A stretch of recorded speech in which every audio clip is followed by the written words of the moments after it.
ਹੋ ਗਈ।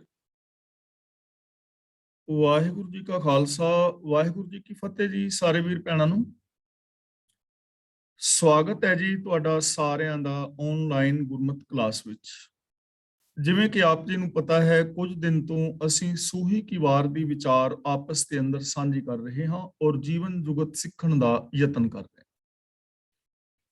ਕੱਲ ਤੱਕ ਅਸੀਂ 16 ਪੌੜੀਆਂ ਦੀ ਵਿਚਾਰ ਸਾਂਝੀ ਕਰ ਚੁੱਕੇ ਹਾਂ।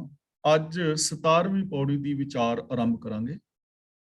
17ਵੀਂ ਪੌੜੀ ਦੇ ਨਾਲ ਪਹਿਲਾ ਜੋ ਸ਼ਲੋਕ ਹੈ ਉਹ ਸਾਹਿਬ ਸ੍ਰੀ ਗੁਰੂ ਨਾਨਕ ਪਾਤਸ਼ਾਹ ਜੀ ਦਾ ਉਚਾਰਨ ਕੀਤਾ ਹੋਇਆ ਹੈ। ਆਦਿ ਸ੍ਰੀ ਗੁਰੂ ਗ੍ਰੰਥ ਸਾਹਿਬ ਜੀ ਦੇ ਪਾਵਨ ਅੰਗ 791 ਤੇ ਅੰਕਿਤ ਹੈ। ਸ਼ਲੋਕ ਮਹਿਲਾ ਪਹਿਲਾ।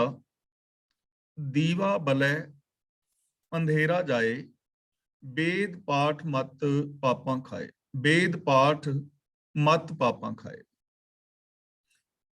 ਤਾਂ ਇਸ ਪਾਵਨ ਸ਼ਲੋਕ ਰਾਹੀਂ ਗੁਰਦੇਵ ਪਾਤਸ਼ਾਹ ਜੀ ਸਾਨੂੰ ਸਮਝਾ ਰਹੇ ਹਨ ਔਰ ਆਪਣੇ ਵਿਚਾਰ ਦੱਸ ਰਹੇ ਨੇ ਕਿ ਧਾਰਮਿਕ ਜੋ ਪੁਸਤਕਾਂ ਦੇ ਪੜ੍ਹਨ ਤੋਂ ਸਹੀ ਗਿਆਨ ਮਿਲਣਾ ਚਾਹੀਦਾ ਸੀ, ਯੂਨੀਵਰਸਲ ਟਰੁੱਥ ਸਾਨੂੰ ਪ੍ਰਾਪਤ ਹੋਣਾ ਚਾਹੀਦਾ ਸੀ ਔਰ ਗਿਆਨ ਅਨੁਸਾਰ ਜ਼ਿੰਦਗੀ ਜੀ ਕੇ ਆਪਣੇ ਜੀਵਨ ਨੂੰ ਸਫਲ ਕਰਨਾ ਸੀ।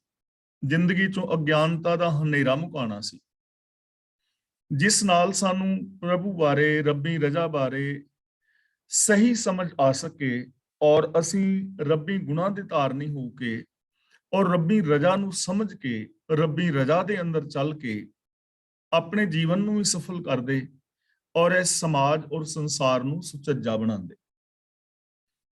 ਲੇਕਿਨ ਐਸਾ ਨਾ ਹੋ ਕੇ ਜੋ ਆਮ ਪੁਜਾਰੀ ਵਰਗ ਹੈ ਉਹ ਧਰਮ ਗ੍ਰੰਥਾਂ ਦਾ ਰਸਮੀ ਪਾਠ ਕਰਦੇ ਨੇ ਔਰ ਇੱਕ ਕਿਸਮ ਦਾ ਉਸ ਨੂੰ ਵਿਹਾਰ ਬਣਾ ਲਿਆ ਹੋਇਆ ਹੈ, ਜਿਸ ਦਾ ਕੋਈ ਠੀਕ ਲਾਭ ਨਹੀਂ ਹੋ ਰਿਹਾ। ਗਿਆਨ ਜਿਹੜਾ ਹੈ ਅਸਲ ਦੇ ਅੰਦਰ ਗੁਰੂ ਤੋਂ ਹੀ ਮਿਲ ਸਕਦਾ ਹੈ ਔਰ ਗੁਰੂ ਤੋਂ ਗਿਆਨ ਦੀ ਦਾਤ ਲੈ ਕੇ, ਗਿਆਨ ਗੁਰੂ ਦੀ ਅਗਵਾਈ ਵਿੱਚ ਜ਼ਿੰਦਗੀ ਜੀ ਕੇ ਹੀ ਜੀਵਨ ਨੂੰ ਸਹੀ ਰਾਹ ਦੇ ਉੱਤੇ ਲਿਜਾਇਆ ਜਾ ਸਕਦਾ ਹੈ ਔਰ ਜੀਵਨ ਦੇ ਅੰਦਰ ਸੁਖ, ਸ਼ਾਂਤੀ, ਆਨੰਦ, ਖੇੜਾ ਔਰ ਪ੍ਰਸੰਨਤਾ ਆ ਸਕਦੀ ਹੈ। ਜੇਕਰ ਸਹੀ ਗਿਆਨ ਨਹੀਂ ਹੈ, ਕਾਮਨ ਸੈਂਸ ਨਹੀਂ ਹੈ, ਵਿਵੇਕ ਬੁੱਧ ਨਹੀਂ ਹੈ, ਤਾਂ ਬੰਦਾ ਜੀਵਨ ਦੇ ਅਸਲ ਰਾਹ ਤੋਂ ਖੁੰਝਿਆ ਰਹਿੰਦਾ ਹੈ ਔਰ ਅਗਿਆਨਤਾ ਭਰੇ ਕਰਮ ਕਰੀ ਜਾਂਦਾ ਹੈ। ਤਾਂ ਗੁਰੂ ਸਾਹਿਬ ਜੀ ਨੇ ਸਾਨੂੰ ਸਮਝਾਇਆ ਹੈ ਕਿ ਗੁਰੂ ਗਿਆਨ ਰਾਹੀਂ ਹੀ ਸਾਡਾ ਜੋ ਜੀਵਨ ਹੈ ਉਹ ਸਫਲਾ ਹੋ ਸਕਦਾ ਹੈ। ਤਾਂ ਸਾਨੂੰ ਮਿਸਾਲ ਦੇ ਕੇ ਸਮਝਾ ਰਹੇ ਨੇ, ਦੀਵਾ ਬਲੈ ਅੰਧੇਰਾ ਜਾਏ। ਜਿਵੇਂ ਜਦੋਂ ਦੀਵਾ ਜਗਦਾ ਹੈ ਤਾਂ ਹਨੇਰਾ ਦੂਰ ਹੋ ਜਾਂਦਾ ਹੈ।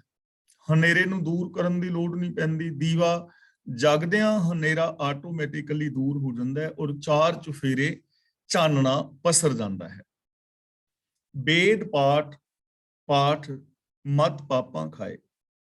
ਤਾਂ ਗੁਰੂ ਜੀ ਸਾਨੂੰ ਸਮਝਾ ਰਹੇ ਹਨ ਕਿ ਵੇਦ ਪਾਠ ਮਤ ਯਾਨੀ ਇਸੇ ਤਰ੍ਹਾਂ ਜੋ ਧਰਮ ਪੁਸਤਕ ਨੇ, ਉਹਨਾਂ ਨੂੰ ਪੜ੍ਹਨ ਦੇ ਨਾਲ ਜੀਵਨ ਦੇ ਅੰਦਰੋਂ ਪਾਪਾਂ ਦਾ ਨਾਸ ਹੋਣਾ ਚਾਹੀਦਾ ਸੀ, ਵਿਕਾਰਾਂ ਦਾ ਨਾਸ ਹੋਣਾ ਚਾਹੀਦਾ ਸੀ। ਜਿਵੇਂ ਦੀਵਾ ਬਲਣ ਦੇ ਨਾਲ ਹਨੇਰਾ ਚਲਾ ਜਾਂਦਾ ਹੈ, ਇਸੇ ਤਰ੍ਹਾਂ ਚਾਹੀਦਾ ਤਾਂ ਇਹ ਸੀ ਕਿ ਧਰਮ ਪੁਸਤਕਾਂ ਪੜ੍ਹਨ ਦੇ ਨਾਲ ਅਗਿਆਨਤਾ ਖਤਮ ਹੁੰਦੀ, ਪਾਪਾਂ ਵਾਲੀ ਮੱਤ ਖਤਮ ਹੁੰਦੀ, ਵਿਕਾਰਾਂ ਵਾਲੀ ਮੱਤ ਖਤਮ ਹੋਣੀ ਚਾਹੀਦੀ ਸੀ। ਪਰ ਆਮ ਥਾਵਾਂ ਤੇ ਐਸਾ ਜਿਹੜਾ ਹੈ ਉਹ ਨਹੀਂ ਹੋ ਸਕਿਆ। ਅਗਲਾ ਪੰਕਤੀ ਦੇ ਅੰਦਰ, ਅਗਲੀ ਪੰਕਤੀ ਵਿੱਚ ਦੂਜੀ ਮਿਸਾਲ ਦੇ ਰਹੇ ਨੇ। ਉਗਵੈ ਸੂਰ ਨਾ ਜਾਪੈ ਚੰਦ। ਜਾਪੈ ਦਾ ਮਤਲਬ ਜਾਪਦਾ, ਦਿਸਦਾ। ਉਗਵੈ ਸੂਰ, ਸੂਰ ਦਾ ਮਤਲਬ ਸੂਰਜ। ਜਦੋਂ ਸੂਰਜ ਉਗਦਾ ਹੈ, ਸੂਰਜ ਚੜ ਪੈਂਦਾ ਹੈ, ਸੂਰਜ ਚਮਕਦਾ ਹੈ, ਤਾਂ ਚੰਦਰਮਾ ਚੜਿਆ ਹੋਇਆ ਜਾਪਦਾ ਨਹੀਂ, ਦਿਸਦਾ ਨਹੀਂ। ਸੂਰਜ ਦੇ ਚੜਨ ਨਾਲ ਚੰਦਰਮਾ ਜਿਹੜਾ ਹੈ ਉਹ ਫਿੱਕਾ ਪੈ ਜਾਂਦਾ ਹੈ, ਦਿਸਦਾ ਨਹੀਂ, ਉਹਦੀ ਰੋਸ਼ਨੀ ਨਹੀਂ ਦਿਸਦੀ ਹੈ। ਜਹ ਗਿਆਨ ਪ੍ਰਗਾਸ ਅਗਿਆਨ ਮਿਟੰਤ। ਇਸੇ ਤਰ੍ਹਾਂ ਜਿੱਥੇ ਗਿਆਨ ਪੈਦਾ ਹੋ ਜਾਏ, ਜਿੱਥੇ ਮਤ ਉਜਲੀ ਹੋ ਜਾਏ, ਗਿਆਨ ਦਾ ਪ੍ਰਕਾਸ਼ ਹੋ ਜਾਏ, ਉਥੋਂ ਅਗਿਆਨਤਾ ਮਿਟ ਜਾਂਦੀ ਹੈ, ਅਗਿਆਨਤਾ ਦਾ ਹਨੇਰਾ ਮਿਟ ਜਾਂਦਾ ਹੈ, ਉਥੋਂ ਭਰਮ ਭੁਲੇਖੇ ਦੂਰ ਹੋ ਜਾਂਦੇ ਨੇ। ਜੀਵਨ ਦੀ ਅਸਲੀਅਤ ਦੀ ਸਮਝ ਆ ਜਾਂਦੀ ਹੈ ਕਿ ਅਸਲੀਅਤ ਕੀ ਹੈ। ਗਿਆਨ ਸਾਨੂੰ ਅਸਲੀਅਤ ਦੇ ਨਾਲ ਜੋੜਦਾ ਹੈ ਔਰ ਫਿਰ ਬੰਦੇ ਦੀ ਜ਼ਿੰਦਗੀ ਦੇ ਅੰਦਰੋਂ ਭਰਮ ਭਟਕਣਾ ਮੁੱਕ ਜਾਂਦੀ ਹੈ, ਭਰਮ ਮੁੱਕ ਜਾਂਦੇ ਨੇ। ਜਿਵੇਂ ਆਮ ਕਰਕੇ ਕਿੱਡੇ ਵੱਡਾ ਇੱਕ ਭਰਮ ਸੀ ਨਾ, ਕਿ ਰੱਬ ਇਸ ਦੁਨੀਆ ਤੋਂ ਵੱਖਰਾ ਕਿਤੇ ਉੱਤੇ ਆਕਾਸ਼ ਮੰਡਲਾਂ ਵਿੱਚ ਬੈਠਾ ਹੈ। ਪਰ ਜਦੋਂ ਗੁਰੂ ਨੇ ਗਿਆਨ ਦੀ ਦਾਤ ਦਿੱਤੀ, ਸਮਝ ਬਖਸ਼ੀ, ਤੇ ਇਹ ਸਮਝ ਆ ਗਈ ਕਿ ਰੱਬ ਕਿਤੇ ਵੱਖਰੇ ਆਕਾਸ਼ ਮੰਡਲਾਂ ਵਿੱਚ ਬੈਠਾ ਹੋਇਆ ਨਹੀਂ, ਚਾਰ ਚੁਫੇਰੇ ਪਸਰਿਆ ਹੋਇਆ ਹੈ। ਘਟ ਘਟ ਮੈਂ ਹਰ ਜੂ ਵਸੇ, ਹਰ ਹਿਰਦੇ ਵਿੱਚ ਵਸ ਰਿਹਾ ਹੈ। ਜਲ ਥਲ ਮਹੀਲ ਪੂਰਿਆ, ਰਵਿਆ ਵਿੱਚ ਵਣਾ। ਜਿੱਥੇ ਗਿਆਨ ਦੀ ਦਾਤ ਆ ਗਈ, ਗਿਆਨ ਆ ਗਿਆ, ਉੱਥੇ ਸਮਝ ਆ ਗਈ ਕਿ ਵਿਸ਼ ਸੰਸਾਰ ਤੁਮ ਦੇਖਦੇ, ਇਹ ਹਰ ਕਾ ਰੂਪ ਹੈ, ਹਰ ਰੂਪ ਨਦਰੀ ਆਇਆ। ਕਿ ਆ ਵਿਸ਼ਵ ਸੰਸਾਰ ਜੋ ਤੁਸੀਂ ਵੇਖ ਰਹੇ ਹੋ, ਇਹ ਪ੍ਰਤੱਖ ਰੱਬ ਦਾ ਹੀ ਰੂਪ ਹੈ। ਤਾਂ ਜਦੋਂ ਗਿਆਨ ਦੀ ਦਾਤ ਮਿਲ ਗਈ ਤਾਂ ਅਗਿਆਨ ਖਤਮ ਹੋ ਜਾਣਾ ਚਾਹੀਦਾ ਸੀ, ਗਿਆਨ ਆ ਜਾਣਾ ਚਾਹੀਦਾ ਸੀ, ਹਨੇਰਾ ਮਿਟ ਜਾਣਾ ਚਾਹੀਦਾ ਸੀ। ਲੇਕਿਨ ਇਹ ਮਿਟਿਆ ਨਹੀਂ ਨਾ, ਆਮ ਲੋਕਾਂ ਦਾ ਨਹੀਂ ਮਿਟ ਪਾਇਆ। ਜਾਤੀਵਾਦ ਹੈ ਤਾਂ ਇਹ ਅਗਿਆਨਤਾ ਇਹ ਨਾ ਕਿ ਕੋਈ ਬੰਦਾ ਕਿਸੇ ਜਾਤ ਦਾ ਹੈ, ਕੋਈ ਕਿਸੇ ਦਾ, ਕੋਈ ਉੱਚਾ ਔਰ ਕੋਈ ਨੀਵਾਂ ਜਾਤ ਕਰਕੇ, ਇਹ ਅਗਿਆਨਤਾ ਹੀ ਤੇ ਹੈ। ਹੁਣ ਗੁਰੂ ਜੀ ਸਾਨੂੰ ਗਿਆਨ ਦੀ ਦਾਤ ਦੇ ਰਹੇ ਨੇ, ਜਾਣੋ ਜੋਤ ਨਾ ਪੁੱਛੋ ਜਾਤੀ, ਆਗੇ ਜਾਤ ਨਾ ਹੈ, ਜਾਂ ਫੱਕੜ ਜਾਤੀ ਫੱਕੜ ਨਾਉ।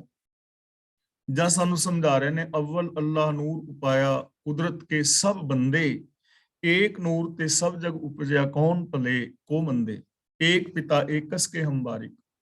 ਤਾਂ ਜਿੱਥੇ ਗਿਆਨ ਆਏਗਾ ਉੱਥੇ ਜਾਤੀਵਾਦ ਖਤਮ ਹੋ ਜਾਏਗਾ, ਲੇਕਿਨ ਇਹ ਜਾਤੀਵਾਦ ਵਗੈਰਾ ਹਾਲੇ ਤੱਕ ਖਤਮ ਨਹੀਂ ਹੋਇਆ। ਇਸੇ ਤਰ੍ਹਾਂ ਹੋਰ ਕਿਤਨੇ ਕਰਮ ਨੇ, ਜਿਵੇਂ ਤੀਰਥ ਯਾਤਰਾਵਾਂ ਨੇ, ਤੀਰਥਾਂ ਦੇ ਇਸ਼ਨਾਨ ਕਰਨ ਦੇ ਨਾਲ ਪਾਪ ਉਤਰ ਜਾਂਦੇ ਨੇ, ਇਹ ਮਨੌਤਾਂ ਨੇ। ਤਾਂ ਇਹ ਮਨੌਤਾਂ ਨਹੀਂ ਖਤਮ ਹੋਈਆਂ, ਹੋਣੀਆਂ ਚਾਹੀਦੀਆਂ ਸੀ ਨਾ। ਗਿਆਨ ਹੁੰਦਾ ਤਾਂ ਇਹ ਸਮਝ ਆਉਣੀ ਸੀ ਕਿ ਤੀਰਥ ਦੇ ਵਿੱਚ ਨਹਾਉਣ ਦੇ ਨਾਲ ਜਿਹੜੇ ਨੇ ਉਹ ਪਾਪ ਖਤਮ ਨਹੀਂ ਹੁੰਦੇ। ਜਲ ਕੈ ਮੱਜਨ ਜੇ ਗਤ ਹੋਵੇ, ਨਿਤ ਨਿਤ ਮੇਂਢਕ ਨਹਾਵੇ। ਅਗਿਆਨਤਾ ਮਿਟਣੀ ਚਾਹੀਦੀ ਸੀ। ਨਫ਼ਰਤ ਹੈ ਲੋਕਾਂ ਦੇ ਅੰਦਰ, ਬੰਦੇ ਦੀ ਬੰਦੇ ਦੇ ਨਾਲ ਨਫ਼ਰਤ ਹੈ। ਬੇਗਾਨੇ ਬੰਦਾ ਹੱਕ ਖਾ ਰਿਹਾ ਹੈ, ਪਾਪ ਕਰਮ ਕਰ ਰਿਹਾ ਹੈ, ਅਪਰਾਧ ਕਮਾ ਰਿਹਾ ਹੈ, ਤੇ ਸਾਰਾ ਕੁਝ ਅਗਿਆਨਤਾ ਕਰਕੇ ਨਾ ਮਿਟ ਜਾਣਾ ਚਾਹੀਦਾ। ਤਾਂ ਗੁਰੂ ਪਾਤਸ਼ਾਹ ਜੀ ਕਹਿੰਦੇ ਨੇ, ਧਰਮ ਪੁਸਤਕਾਂ ਪੜ੍ਹਨ ਦੇ ਨਾਲ ਗਿਆਨ ਆਉਣਾ ਚਾਹੀਦਾ ਸੀ, ਅਗਿਆਨਤਾ ਮਿਟਣੀ ਚਾਹੀਦੀ ਸੀ। ਜਿਵੇਂ ਸੂਰਜ ਚੜ੍ਹਨ ਦੇ ਨਾਲ ਚੰਦਰਮਾ ਜਿਹੜਾ ਹੈ ਦਿਸਣੋਂ ਬੰਦ ਹੋ ਜਾਂਦਾ ਹੈ, ਜਿਵੇਂ ਦੀਵਾ ਬਲਣ ਦੇ ਨਾਲ ਹਨੇਰਾ ਚਲਾ ਜਾਂਦਾ ਹੈ, ਇਸੇ ਤਰ੍ਹਾਂ ਜਿਹੇ ਗਿਆਨ ਪ੍ਰਗਾਸ ਅਗਿਆਨ ਮਿਟੰਤ, ਜਿੱਥੇ ਗਿਆਨ ਦਾ ਪ੍ਰਕਾਸ਼ ਹੋ ਜਾਂਦਾ ਹੈ, ਜਿੱਥੇ ਮਤ ਉਜਲੀ ਹੋ ਜਾਏ, ਉੱਥੋਂ ਅਗਿਆਨਤਾ ਮਿਟ ਜਾਂਦੀ ਹੈ। ਵੇਦ ਪਾਠ ਸੰਸਾਰ ਕੀ ਕਾਰ, ਗੁਰੂ ਸਾਹਿਬ ਜੀ ਕਹਿੰਦੇ ਨੇ ਜੋ ਵੇਦ ਆਦਿਕ ਧਰਮ ਪੁਸਤਕਾਂ ਨੇ, ਜੋ ਧਰਮ ਪੁਸਤਕਾਂ ਨੇ, ਆਮ ਜੋ ਪੁਜਾਰੀ ਵਰਗ ਲੋਕ ਨੇ, ਉਹਨਾਂ ਨੇ ਇਹਨੂੰ ਦੁਨਿਆਵੀ ਵਿਹਾਰ ਹੀ ਬਣਾ ਲਿਆ ਹੈ। ਸਿਰਫ ਆਪਣੀ ਰੋਜੀ ਰੋਟੀ ਚਲਾਉਣ ਵਾਸਤੇ ਹੀ ਇਹਨਾਂ ਚੀਜ਼ਾਂ ਨੂੰ ਵਰਤ ਰਹੇ ਨੇ। ਇੱਕ ਸੰਸਾਰ ਦੀ ਕਾਰ ਹੀ ਹੈ, ਜਿਵੇਂ ਆਮ ਲੋਕ ਕੋਈ ਕੰਮ ਕਰਕੇ ਰੋਜੀ ਰੋਟੀ ਖਾ ਰਿਹਾ ਹੈ, ਇਸੇ ਤਰ੍ਹਾਂ ਅਸੀਂ ਧਾਰਮਿਕ ਪੁਸਤਕਾਂ ਪੜ੍ਹ ਕੇ ਰੋਟੀ ਖਾ ਰਹੇ ਹਾਂ। ਤਾਂ ਉੱਥੋਂ ਤੱਕ ਹੀ ਸੀਮਤ ਹੋ ਗਏ, ਰੋਜੀ ਰੋਟੀ ਤੱਕ। ਰੋਜੀ ਰੋਟੀ ਤੱਕ ਸੀਮਤ ਨਹੀਂ ਸੀ ਹੋਣਾ। ਸੰਸਾਰ ਨੂੰ ਜੀਵਨ ਦੀ ਜੁਗਤ ਦੇਣੀ ਸੀ, ਸੰਸਾਰ ਨੂੰ ਅਸਲੀਅਤ ਸਮਝਾਣੀ ਸੀ, ਆਪ ਅਸਲੀਅਤ ਨੂੰ ਸਮਝਣਾ ਸੀ, ਔਰ ਗੁਰੂ ਦੇ ਗਿਆਨ ਨੂੰ ਆਪਣੇ ਜੀਵਨ ਦੇ ਅੰਦਰ ਲਾਗੂ ਕਰਨਾ ਸੀ। वेद पाठ संसार की कार, पढ़ पढ़ पंडित करें विचार। विचार का मतलब अर्थबोध, पढ़ पढ़ का मतलब पढ़ पढ़ के। तो विद्वान लोग, पंडित का मतलब विद्वान लोग, इन्हों पढ़ पढ़ के सिर्फ अर्थ विचारते हैं। विद्वान लोग इन्हों पढ़ पढ़ के विचार चर्चा करते हैं, एक दूजे दे नाल बहसते हैं, एक दूजे नूं नीवां दिखाउण दा यतन करते हैं। इथों तक सीमित ने। पढ़ पढ़ पंडित करें विचार की, पढ़ पढ़ के विद्वान लोग सिर्फ विचारां करते हैं या बहसबाजी करते हैं। बिन बूझे सब होए खुआर। हुण बिना बुझण तो, बिना जानन तो सारी दुनिया खुआर हो रही है। सारी दुनिया असल सच तो भटकी हुई है। जदों तक मत नहीं बदलती, जदों तक अंदर ज्ञान का दीवा नहीं जगदा, जदों तक ज्ञान राही शुभ गुणा का बंदा धारनी नहीं हुंदा, इन्हां चीज़ां नूं अपनी जिंदगी विच इंप्लीमेंट नहीं करता, तां गुरु जी कहंदे ने बिना ज्ञान तो सारी दुनिया ही खुआर हुंदी है। जिहदे कोल ज्ञान नहीं है, असलीयत दा नहीं पता, विवेक बुद्ध नहीं, कॉमन सेंस नहीं, और जो ज्ञान की सही वरतों नहीं करता, वो सब खुआर हुंदे ने। ज्ञान की गलत वरतों करके खुआरी है ना इस दुनिया अंदर। जिवें आपां पहलां भी कई बार विचार कर चुके हैं कि अंगूरां तो एक ने दवाई बनाई है ते दूजे ने ਸ਼ਰਾਬ ਬਣਾ ਦਿੱਤਾ ਹੈ। ਗਿਆਨ ਤਾਂ ਉਹਦੇ ਕੋਲ ਵੀ ਹੈ ਜਿਨੇ ਅੰਗੂਰਾਂ ਦਾ ਸ਼ਰਾਬ ਬਣਾਇਆ, ਲੇਕਿਨ ਗਿਆਨ ਦੀ ਗਲਤ ਵਰਤੋਂ ਕੀਤੀ ਹੈ। ਗਿਆਨਵਾਨ ਪੜ੍ਹੇ ਤੇ ਉਹ ਵੀ ਲੋਕ ਨੇ ਜਿਹੜੇ ਕਿਸੇ ਚੰਗੀ ਕੁਰਸੀ ਦੇ ਉੱਤੇ ਬੈਠ ਕੇ ਤੇ ਰਿਸ਼ਵਤ ਲੈ ਰਹੇ ਨੇ, ਲੇਕਿਨ ਗਿਆਨ ਦੀ ਗਲਤ ਵਰਤੋਂ ਕਰ ਰਹੇ ਨੇ ਨਾ, ਤਾਂ ਜੋ ਗਿਆਨ ਦੀ ਗਲਤ ਵਰਤੋਂ ਕਰੇਗਾ, ਜਿਸਨੇ ਗਿਆਨ ਨੂੰ ਸੱਚੇ ਨੂੰ ਇੰਪਲੀਮੈਂਟ ਨਹੀਂ ਕੀਤਾ, ਉਹ ਖੁਆਰ ਹੋਏਗਾ ਆਪ ਵੀ ਔਰ ਦੂਜਿਆਂ ਨੂੰ ਵੀ ਖੁਆਰ ਕਰੇਗਾ। ਬਿਨ ਬੂਝੇ ਬਿਨਾ ਸੱਚ ਨੂੰ ਜਾਣਨ ਤੋਂ ਸਭ ਹੋਏ ਖੁਆਰ, ਸਾਰੇ ਹੀ ਲੋਕ ਸਾਰੀ ਲੁਕਾਈ ਖੁਆਰ ਹੋ ਰਹੀ ਹੈ। ਨਾਨਕ ਗੁਰਮੁਖ ਉਤਰਸ ਪਾਰ। ਗੁਰੂ ਪਾਤਸ਼ਾਹ ਜੀ ਕਹਿੰਦੇ ਨੇ, ਉਹ ਮਨੁੱਖ ਪਾਪਾਂ ਦੇ ਹਨੇਰੇ ਤੋਂ ਪਾਰ ਲੰਘਦਾ ਹੈ ਜਿਸ ਨੇ ਆਪਣੀ ਮੱਤ ਗੁਰੂ ਦੇ ਹਵਾਲੇ ਕੀਤੀ ਹੈ, ਜੋ ਗੁਰੂ ਦੇ ਗਿਆਨ ਮੁਤਾਬਕ ਜ਼ਿੰਦਗੀ ਜੀ ਰਿਹਾ ਹੈ, ਜਿਸ ਨੇ ਗੁਰੂ ਗਿਆਨ ਨੂੰ ਇੰਪਲੀਮੈਂਟ ਕੀਤਾ ਹੈ, ਜੋ ਗੁਰੂ ਤੋਂ ਗਿਆਨ ਦੀ ਦਾਤ ਲੈਂਦਾ ਹੈ, ਸੱਚੇ ਗਿਆਨ ਮੁਤਾਬਕ ਜੀਵਨ ਜੀਂਦਾ ਹੈ, ਉਹ ਇਹਨਾਂ ਪਾਪਾਂ ਵਿਕਾਰਾਂ ਤੋਂ ਪਾਰ ਹੋ ਜਾਂਦਾ ਹੈ। ਉਹ ਇਹਨਾਂ ਕਰਮ ਕਾਂਡਾਂ ਦੇ ਅੰਦਰ ਫਸਿਆ ਹੋਇਆ ਨਹੀਂ ਰਹਿੰਦਾ। ਜਿਵੇਂ ਦੀਵਾ ਬਲਣ ਨਾਲ ਹਨੇਰਾ ਚਲਾ ਜਾਂਦਾ ਹੈ, ਇਸੇ ਤਰ੍ਹਾਂ ਉਹਦੇ ਅੰਦਰ ਜਦੋਂ ਗੁਰੂ ਗਿਆਨ ਦਾ ਦੀਵਾ ਜਗਦਾ ਹੈ ਤੇ ਕਰਮ ਕਾਂਡਾਂ ਦਾ ਹਨੇਰਾ ਉਹਦੀ ਜ਼ਿੰਦਗੀ ਚੋਂ ਦੂਰ ਹੋ ਜਾਂਦਾ ਹੈ। ਜਿਵੇਂ ਸੂਰਜ ਚੜ੍ਹਨ ਦੇ ਨਾਲ ਚੰਦਰਮਾ ਕਿਤੇ ਨਜ਼ਰ ਹੀ ਨਹੀਂ ਨਾ ਪੈਂਦਾ, ਇਸੇ ਤਰ੍ਹਾਂ ਅੰਦਰ ਗਿਆਨ ਦਾ ਦੀਵਾ ਜਗਣ ਦੇ ਨਾਲ, ਸੂਝ ਆਉਣ ਨਾਲ, ਸਮਝ ਆਉਣ ਨਾਲ, ਕਾਮਨ ਸੈਂਸ ਵਿਵੇਕ ਬੁੱਧ ਮਿਲਣ ਦੇ ਨਾਲ ਫਿਰ ਕੋਈ ਕਰਮ ਕਾਂਡ ਵਗੈਰਾ ਉਰਾਂ ਪਰਾਂ ਉਹਦੀ ਜ਼ਿੰਦਗੀ ਦੇ ਵਿੱਚ ਦਿਸਦੇ ਨਹੀਂ, ਨੇੜੇ ਤੇੜੇ ਵੀ ਨਹੀਂ ਟੁੱਕਦੇ। ਉਹ ਫਿਰ ਬਿਲਕੁਲ ਸੱਚੇ ਸਚਿਆਰਤਾ ਦੇ ਮਾਰਗ ਦੇ ਉੱਤੇ ਚੱਲਦਾ ਹੈ। ਤਾਂ ਇਥੋਂ ਗੁਰਦੇਵ ਪਾਤਸ਼ਾਹ ਸਾਨੂੰ ਸਮਝਾ ਰਹੇ ਹਨ ਕਿ ਅਸੀਂ ਗੁਰੂ ਦੇ ਗਿਆਨ ਮੁਤਾਬਕ ਜ਼ਿੰਦਗੀ ਜੀਣੀ ਹੈ, ਮਨ ਬਚਨ ਔਰ ਕਰਮ ਕਰਕੇ ਸੱਚ ਦੇ ਧਾਰਨੀ ਹੋਣਾ ਹੈ, ਗੁਣਾਂ ਦੇ ਧਾਰਨੀ ਹੋਣਾ ਹੈ, ਤਾਂ ਮਨੁੱਖ ਖੁਆਰੀ ਤੋਂ ਬਚ ਸਕਦਾ ਹੈ। ਤੇ ਜੇ ਕੇਵਲ ਪਠਨ ਪਾਠਨ ਦੇ ਵਿੱਚ ਹੀ ਬੰਦਾ ਲੱਗਾ ਰਹੇ ਤਾਂ ਫਿਰ ਜੀਵਨ ਕਦੇ ਵੀ ਸਫਲ ਨਹੀਂ ਹੁੰਦਾ। ਗੁਰਦੇਵ ਨੇ ਪਾਵਨ ਬਾਣੀ ਵਿੱਚ ਬਚਨ ਵੀ ਕੀਤਾ ਨਾ, ਆਸਾ ਕੀ ਵਾਰ ਵਿੱਚ ਅਸਾਂ ਵਿਚਾਰਿਆ ਸੀ, ਪੜ ਪੜ ਗੱਡੀ ਲੱਦੀਆਂ, ਪੜ ਪੜ ਭਰੀਆਂ ਸਾਥ, ਪੜ ਪੜ ਬੇੜੀ ਪਾਈ ਹੈ, ਪੜ ਪੜ ਗੱਡੀਆਂ ਖਾਤ, ਪੜੀਆਂ ਜੀਤੇ ਬਰਸ ਬਰਸ ਪੜੀਆਂ ਜੀਤੇ ਮਾਸ। ਗੱਲ ਹੈ ਇੰਪਲੀਮੈਂਟ ਕਰਨ ਦੀ। ਭਗਤ ਕਬੀਰ ਜੀ ਕਹਿੰਦੇ ਨੇ, ਕਿਆ ਪੜੀਐ ਕਿਆ ਗੁਣੀਐ, ਕਿਆ ਵੇਦ ਪੁਰਾਣਾ ਸੁਣੀਐ, ਪੜੇ ਸੁਣੇ ਕਿਆ ਹੋਈ, ਜੋ ਸਹਿਜ ਨਾ ਮਿਲਿਓ ਸੋਈ।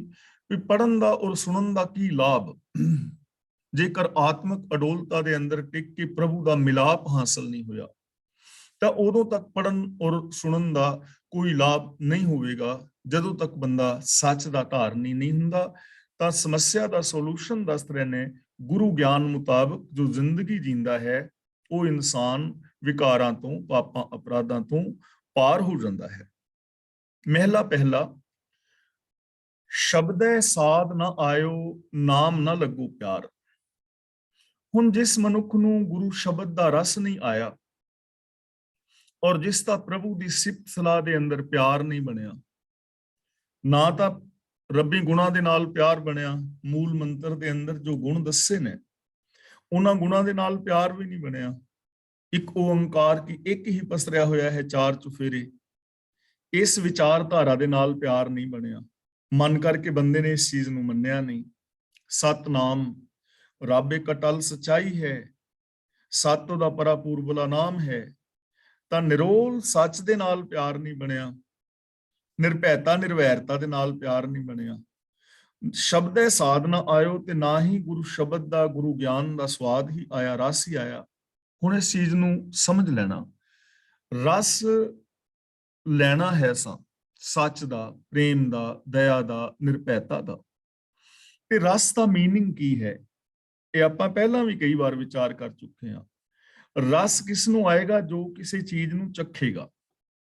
ਸਪੋਜ਼ ਤੁਹਾਡੇ ਘਰ ਦੇ ਅੰਦਰ ਖੀਰ ਬਣੀ ਹੈ, ਤੇ ਖੀਰ ਦਾ ਸਵਾਦ ਉਸ ਨੂੰ ਆਏਗਾ ਜਿਹੜਾ ਖੀਰ ਦਾ ਚਮਚਾ ਭਰ ਕੇ ਮੂੰਹ 'ਚ ਪਾਏਗਾ, ਜੋ ਖੀਰ ਨੂੰ ਚੱਖੇਗਾ।